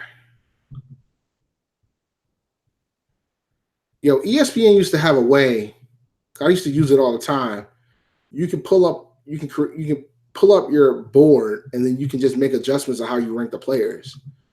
But I don't see it, which is bothering me, which I'm getting concerned about. You can always start with a cheat sheet, and then let me see. Can you download it? Download the cheat sheet. Yeah, man. Nah, I gotta be able to create my own. Like, I gotta. But they used to have a way to like create the sheet. I'm gonna do some more research and figure that out, because that's gonna bother me until I get that one resolved. Because for some reason,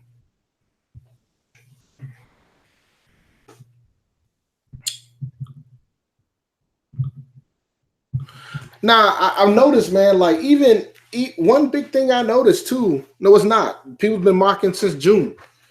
One other thing that I noticed too, man, is that you used to be able to look at the history of the league before even the commissioner activated it. If you had access, if you were in the league the previous year, you can't even do that, which is bothersome. So, like, they've changed up a lot of stuff, and some might not be for the better. Yeah, but the funny thing is, they ain't laying off the fantasy folks. They're not laying off the fantasy folks like that. Those guys are going to be able to keep a job for a long time. All right, it's almost 10:45, so I'm about to hop in this room. Let me go ahead and share my desk. Well, let me wait, because there's going to be another pop up once I get into the room.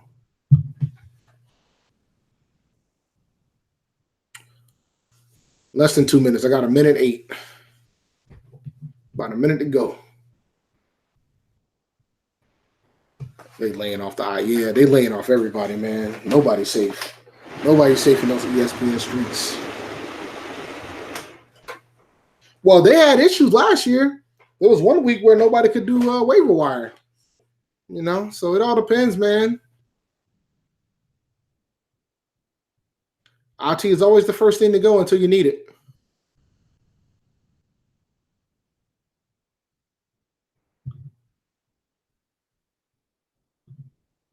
This was a fun episode, even when I did screw up a few times, but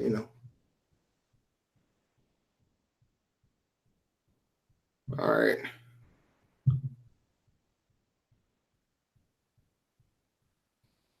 DJ, man, I love you, bro. I love you, bro. You ain't gonna be the first round pick. I got the number 1 overall pick.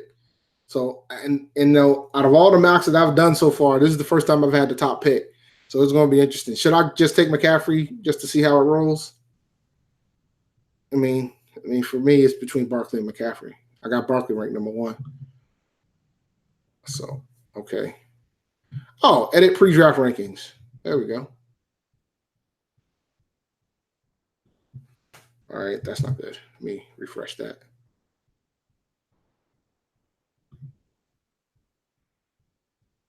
Okay. Don't let me in. All right, now it's not working. I'm kind of bothered. The draft room is now open. Enter the draft. There we go.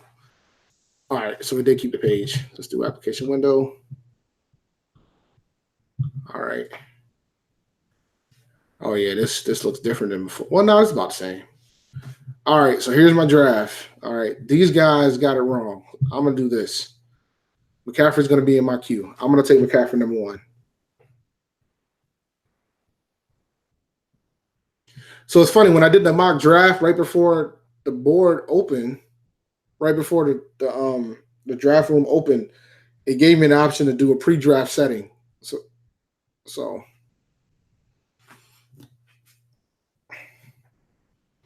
I believe this is the PPR mock. Yeah, it is. All right. Y'all want me to take McCaffrey? You want me to take Barkley? After this, I'm rolling on my own. But you know, which guys want me to take, McCaffrey or Barkley? Take CMC? I'll take CMC, man. I have no fear. I'm fearless. I'm fearless, man. I have no problem taking McCaffrey. Everybody thinking I'm bugging, but I'm taking McCaffrey. I can flip a coin too.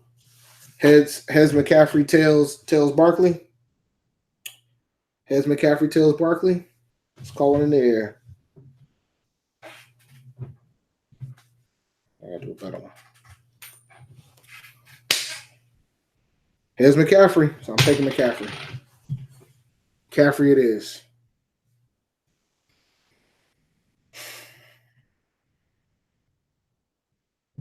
Like I said, man, like McCaffrey, Barkley, Kamara, Zeke, I have no problem with folks taking number 1. Zeke, I'm getting concerned if he decides to either get suspended or whatever.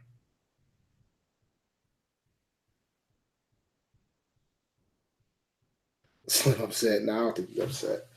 McCaffrey's gonna be ranked high this year, man.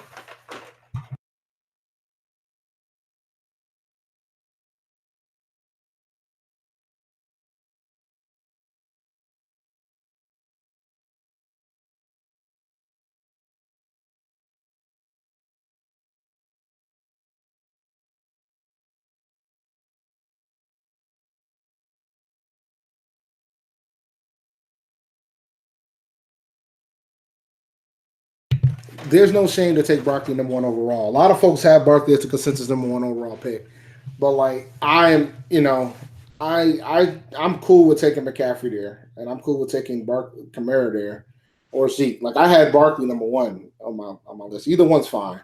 So it's just more of a matter of preference.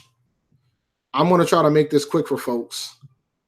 I'll draft McCaffrey and see what happens. There's some folks that didn't show up, so it's a 90-second clock. So I'm hoping the folks that are here makes it quick, but we'll see.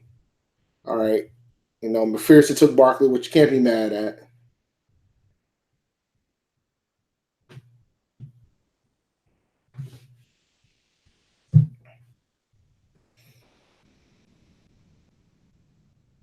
Yeah, man. Like that's one thing I'm worried about with Barkley because if they run that dude to the ground, he's not going to make it the whole year.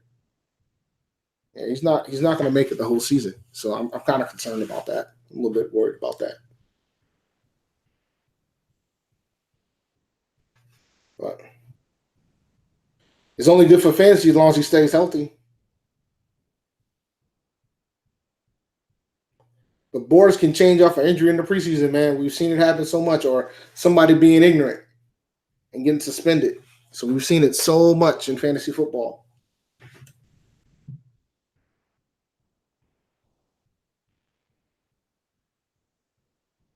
But I got a while, man. I got the first pick, so I got 17 more picks before my next one. But I get the back-to-backs. So at this point, it gets interesting. Like I know Zeke ain't gonna be there, Kamara's not gonna be there, Bell, Gordon. These guys are not gonna be there. These guys will not be there. So at this point, I'll probably say, all right, maybe if Beckham's there. And if Mixon's there, probably move Mixon above Beckham. Let's see here. What we looking like? Yeah, if Mixon's there at the bottom of the second, that's a godsend. But I don't anticipate it. Let's see what we're looking like.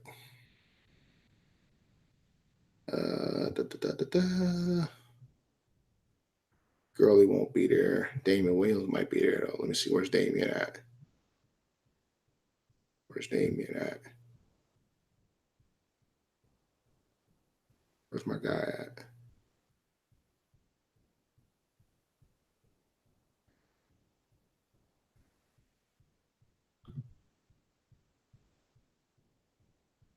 He might be there, but we'll see. Connor might be there, but I doubt it. Show more. Let me check out these wide receivers. Adams, Hopkins, Thomas, they're not gonna be there. Julio ain't gonna be there.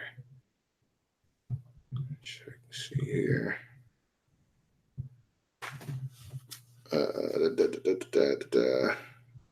We can do Juju,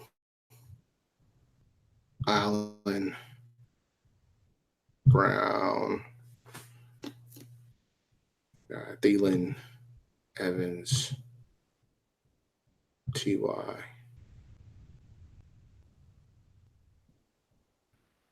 Yeah, Dame's being down here is interesting. I didn't think he would be that low.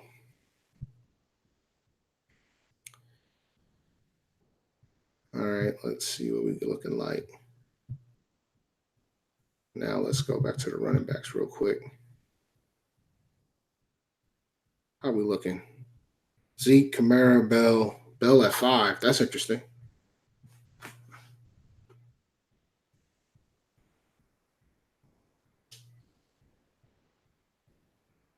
Let's see. I better throw Gurley on there because he might be there. Never know. Melvin too. Melvin probably be. Let's see if I got mine. Got Gurley over Gordon. A contract dispute. Beckham.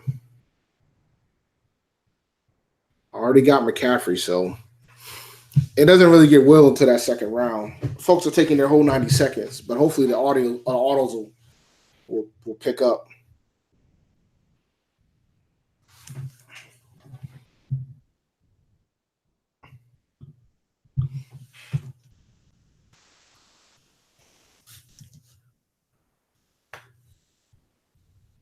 There we go. Let's get these autos. So Gordon's gone. Hopkins at 7. First wide receiver off the board. This is about where I expect him.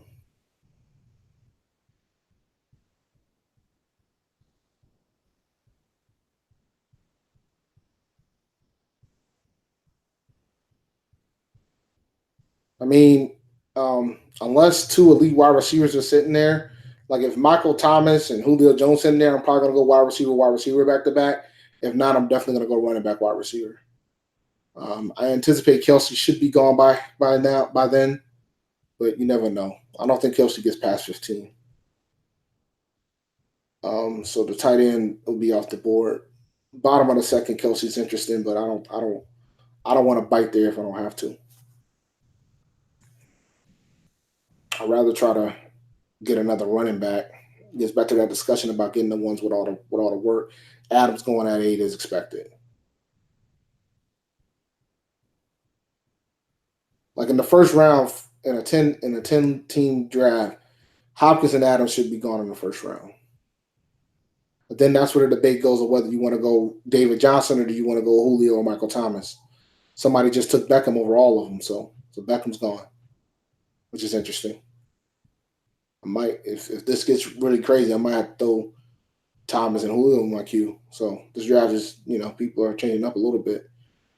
I wouldn't take Beckham that high, but at 9, that's a little steep. All right, so Michael Thomas and Julio Jones is going to go boom boom. because he's got the back-to-backs, and if Otto goes, that's what'll probably happen. I don't think I would take I don't think I would take Beckham over Michael Thomas or Julio Jones, man. That's kind of wild. That's kind of high.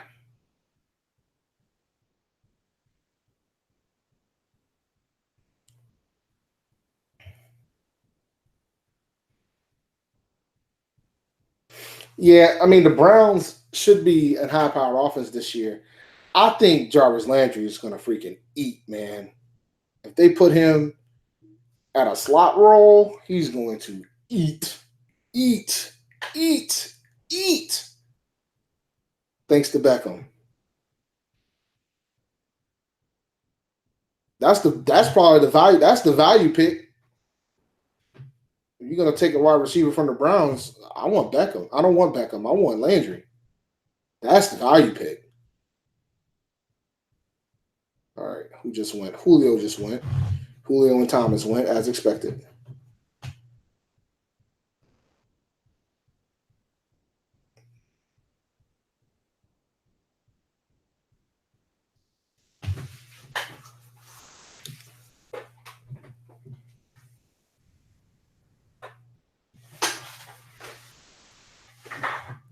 KB about to eat this year. Yeah, you right about that. He gonna eat. Ooh, Dalvin Cook. Yeah, that's kind of ugly. Don't know if I'll take him that high. Not over Mixon. Wow, yikes. Or David Johnson. Yeah, that's kind of crazy. It's kind of painful. I wouldn't take him that high. There's too many other players on the board that I would take over him. That's tough. That is a tough one. Dalvin Cook it. Ugh. Not over Mixon. Oh, absolutely not. Mixon might be sitting there for me at 18, at 20, man. I can't wait. It's looking, I like my chances, but we'll see. David Johnson. Nah, that's a pick. Connor's gone. Gurley's gone. Antonio's gone. Juju's gone. Mm.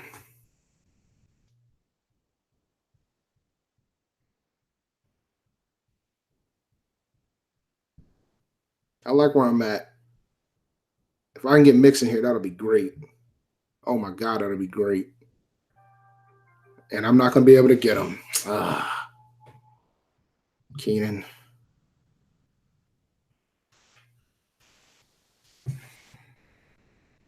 Damian.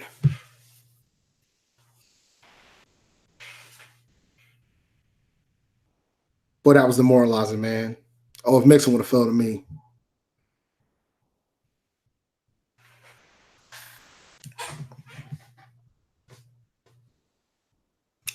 All right. So for the next ones, I'm not going to be picked to like 40.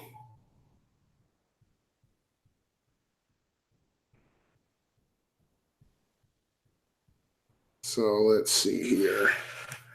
Now at this point, third,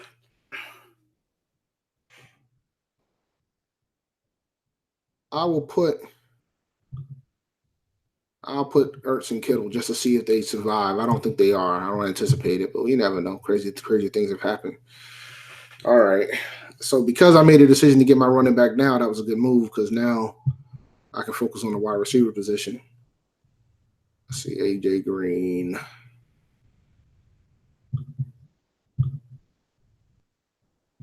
AJ Green, Woods, Diggs, Cooks, Galladay.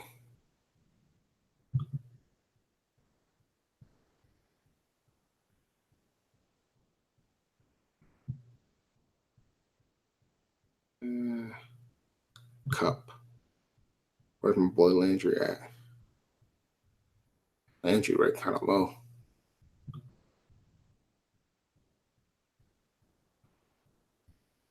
Yeah, but the thing is, if they go, I can fix depth in other positions, so I'm not too worried about it. I think it's more important to get your running backs down because the running backs are going to get ugly real fast.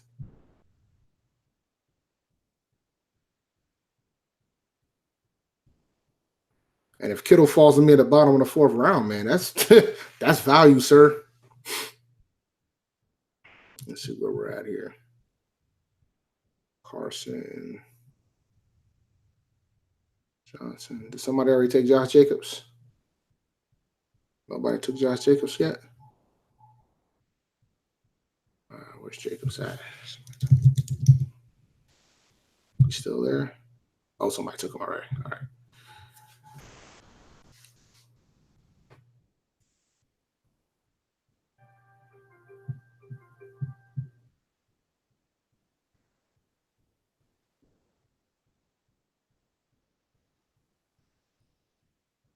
I'm going to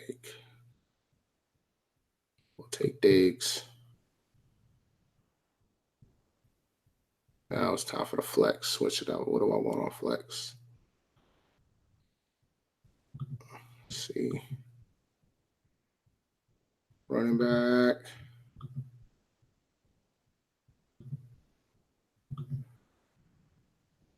Here we're rated 19. Is Jones gone already?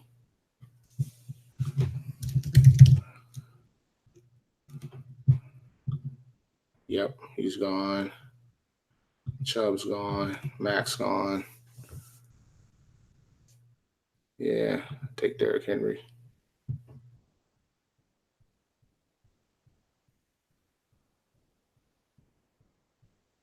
All right.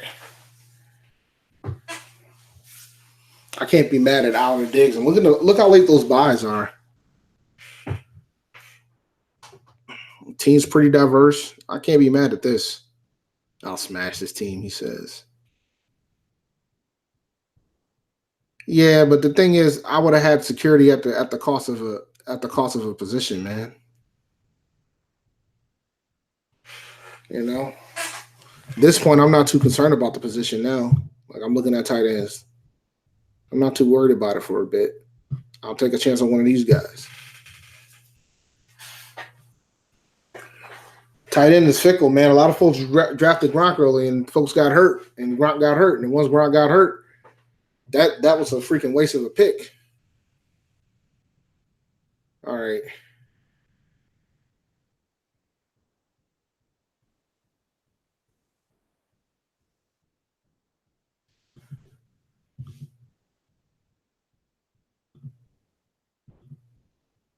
Yeah, but I'd rather have this. I'd rather have a target monster. I'd rather have these guys, man. I'd rather have my boy Damien. Damien's being hated on pretty heavily.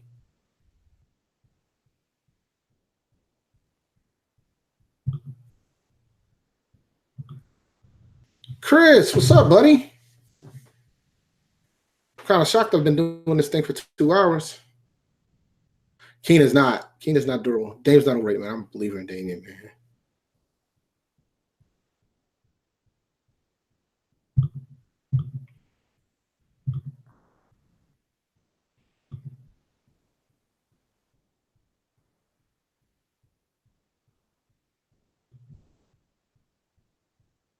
Somebody already took Lindsey, huh?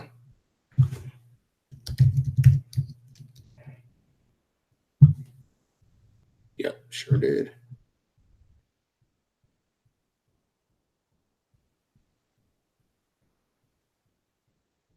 Tariq Cohen.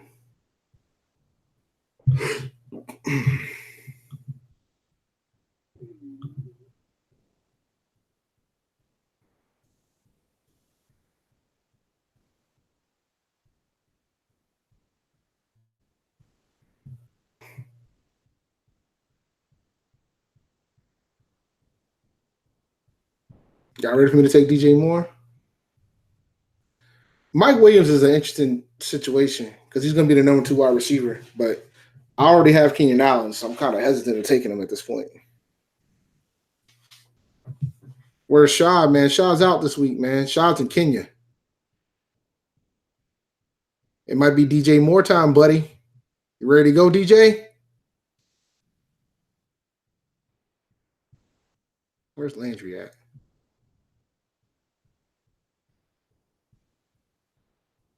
Where's Landry?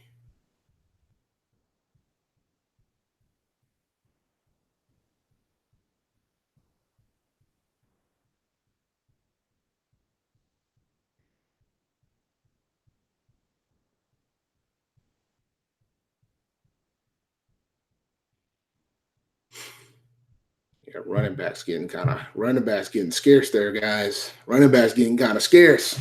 See that? You see, look at these running backs. You see this? Running backs get scarce rather quickly. We're in round 6. You see what's going on with this running back situation here, guys. You see this? You see how ugly it gets fast? That's why you take them. That's why you take them. That's why you need to take them early. Because running backs get scarce fast. Like the only guy I'm willing to take at this point if he's at 60 is Tariq. And then it's going to be a nice little waiting game. Then you're going to be randomizing these back situations. But yeah, so like, if Cohen's there at 62, at 60, I'm gonna take him. Then I'll take a wide receiver, which looks like it's gonna end up being Landry, which is pretty good value in the 7th round. So if Tariq survives, Landry's gone. It's not slept on, man. I just think Cohen's gonna be the top guy in Chicago. Yeah, but he's not taking Cohen's role. That's already a given. Cohen's still gonna do Cohen things. Another quarterback off the board. Evan Ingram's off the board. So what's the tight end situation looking like so far? Howard, Henry. All right. I'm cool. I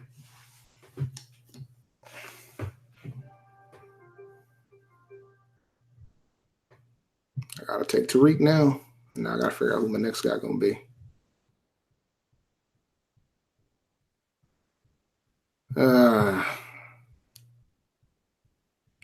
Boyd up here somewhere. No, he's not. All right, DJ. You're it, buddy. I should have, based on my rankings, I should have took Allen Robinson, but I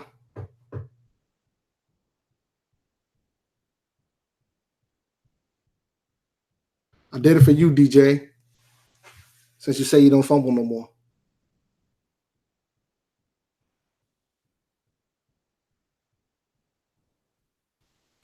All right. Bottom of the 8th round. Let's see how the quarterback situation is looking. I'll put him there. Put him and Baker there. Just to see if it's still there at the bottom of the 8th round. I might pull that trigger. Running backs.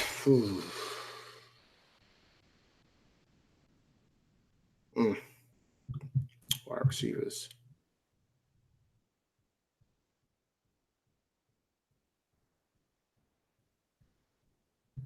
There's Curtis. Yeah.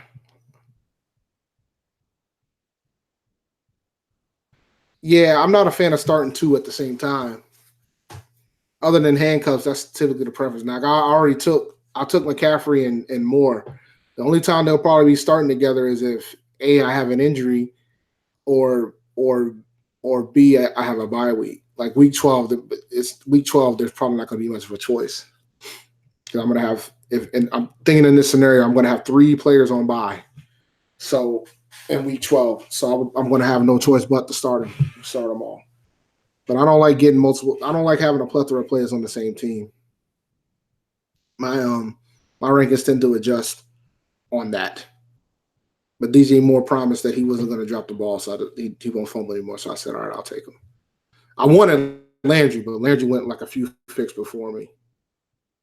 Like I was hoping that Landry was going to fall there, but because I could have taken out Robinson, but then I would have had 2 Bears on my bench, so I was going to be screwed either way. But sometimes the value's there, so you got to take the value sometimes. No more.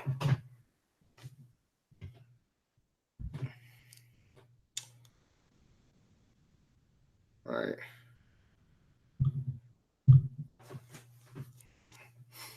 Miles Sanders, Mike Williams.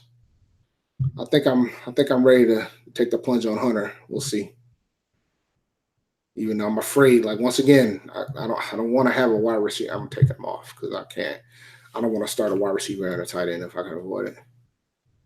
But I think after Hunter, it gets kind of ugly. Cook.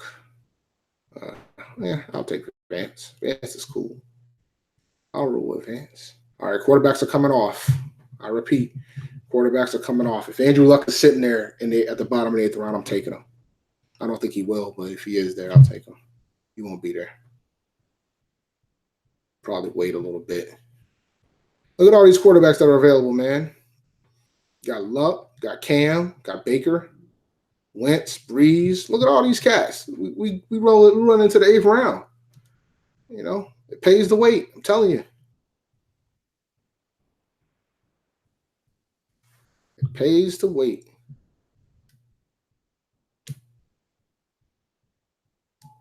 Luck's gone. All right, that's fine.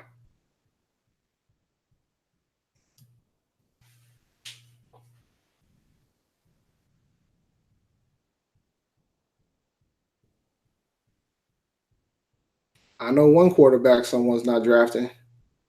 Yeah, you're right. It probably won't be Cam. Well, I could draft Cam.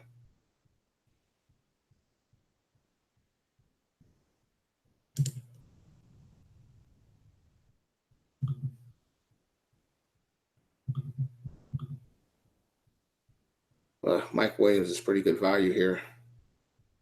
He just went. Wide receivers get ugly fast, man.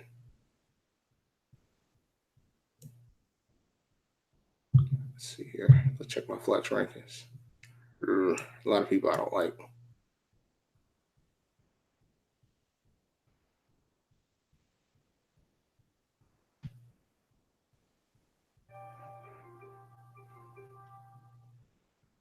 Larry. Yeah, I thought about Fitz. Yeah, I should take Fitz now. I should take Fitz. I should take Fitz. What's the Jesus Christ?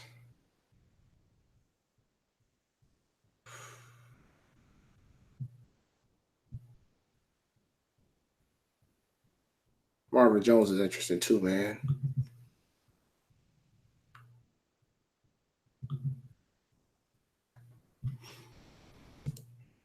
I don't trust McCoy.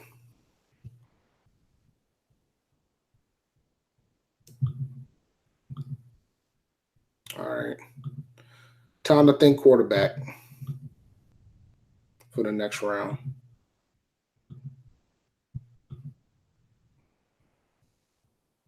Time to think quarterback for the next round.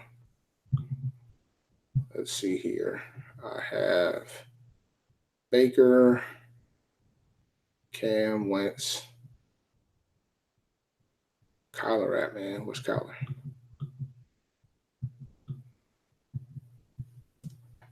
Kyler Breeze.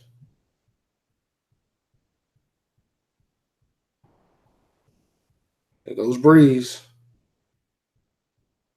And there's Ben. And then a reluctant Goff. Let me see what the tight ends are looking like. Ebron's still there. That's interesting.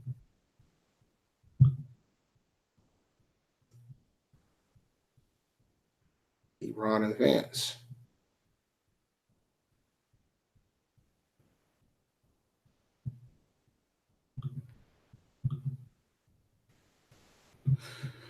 All right. Let's see what we got going here. There goes Darrell Henderson. That's why he's going to get taken. He's ranked 85th.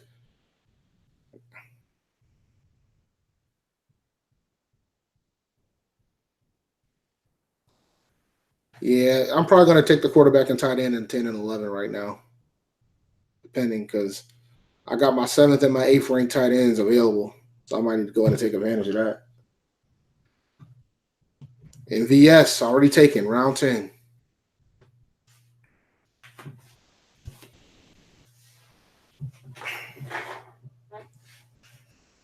Yeah, man, I'm shocked. Somebody just took Darrell Henderson, but I don't think it was who took him? Team McCall. Let me see this. Team McCall. He didn't take Gurley. He just took him. So Gurley only doesn't have their handcuff.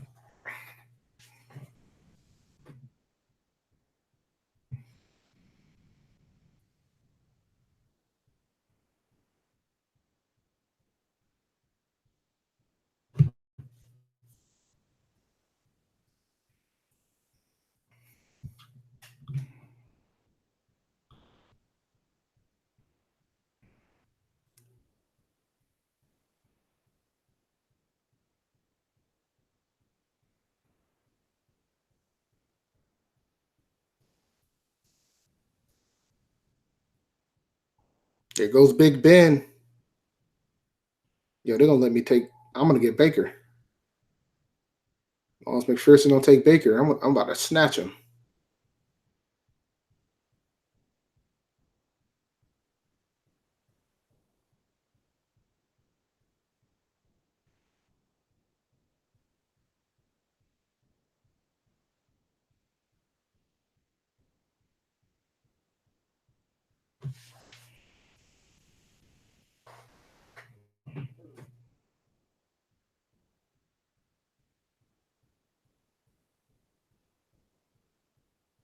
About to get Baker. He's gonna take him. He's had a habit of taking my guys a pick before.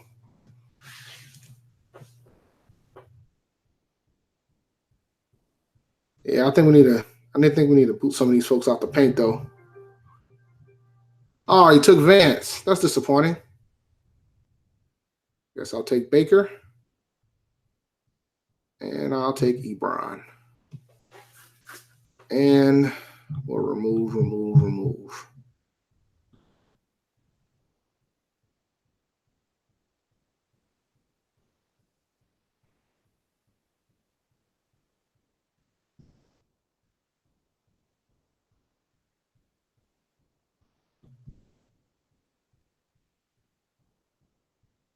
Yeah, you got him before I did, man.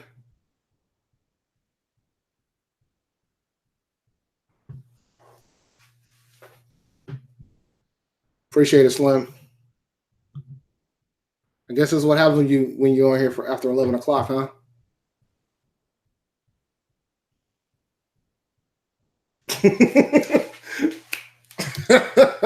My Thanos snap game is still strong. All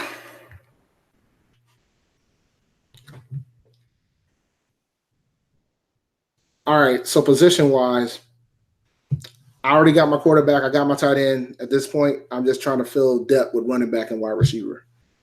So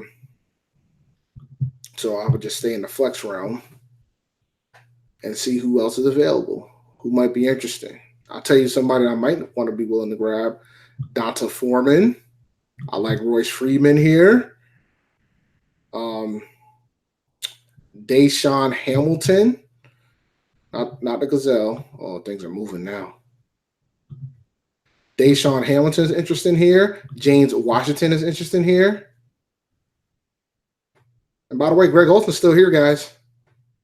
But I don't do backup tight ends. I just wanted to inform you that Greg Olson is still here. Saying hi. Say hi to Greg.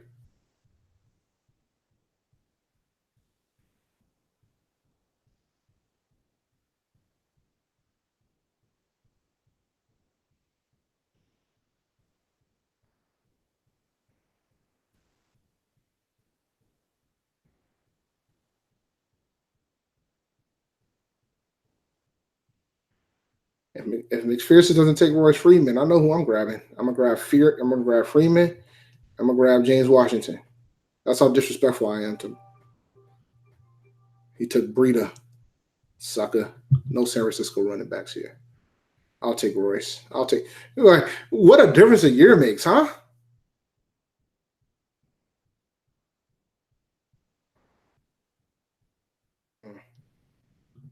Take James Washington. What a difference a year makes. Last year, Cass was taking Royce Freeman in like the second or the third round. Nah, somebody's gonna pick up Greg. But it shows you how far he's fallen. I mean, we're in the 13th round right now. And pay attention to what's down here too, man. You want to have a pretty good mix. It's pretty diverse. In theory, I should take a wide receiver, but I'm going to probably take my handcuff. I'm going to assume the handcuff is Cap for McCaffrey. I'm going to assume, and of course, I write Cap. So I'm going to take him in the 14th round. And then we can start thinking about defenses. We'll start looking at defenses. And we'll start, let's see, look at defenses, special teams. Oh, the defenses are coming off the board. Look at Brady in the 13th round, guys. So let's see. Let me go my defensive rankings real quick. And I'll just grab the top one available. All right, we're going to do Rams, Chargers. That must be gone. Vikings, Texans, Saints, Dallas,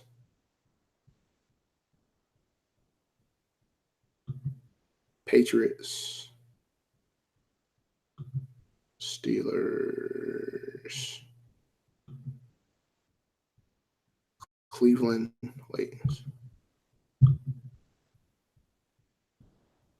and Carolina.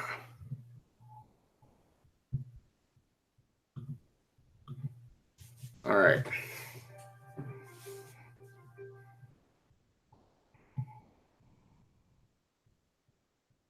Cap, Texans, and all's left is my kicker. And I really don't, I really don't care about the kicker. So we here. Yeah, I probably should look into Denver, man. Denver probably should be in my rankings. But like I said, it's July 15th. Things can change between now and the end of the season. And I know my board's going to change a decent chunk once more news come out and I get intense and start doing some more mock drafts. But that's pretty much it, guys. I'm going to go ahead and shut this down, stop presenting. I appreciate you guys sitting through the 2.5 hours of this engagement. Feel free to hit me up on Twitter at champd1012. Next week, we're going to talk about All or Nothing. We're going to go through the whole season. We're going to break down each episode. It's going to be fun. Hopefully, I don't do it for 2.5 hours. Doing that 2.5 hours. And like he said, if you don't watch, it's going to be on you. And that's how it's going to be. But you guys saw the 2018 season last year, just like I did. So it shouldn't really be too many spoilers here and there. But either way, just giving you guys a heads up.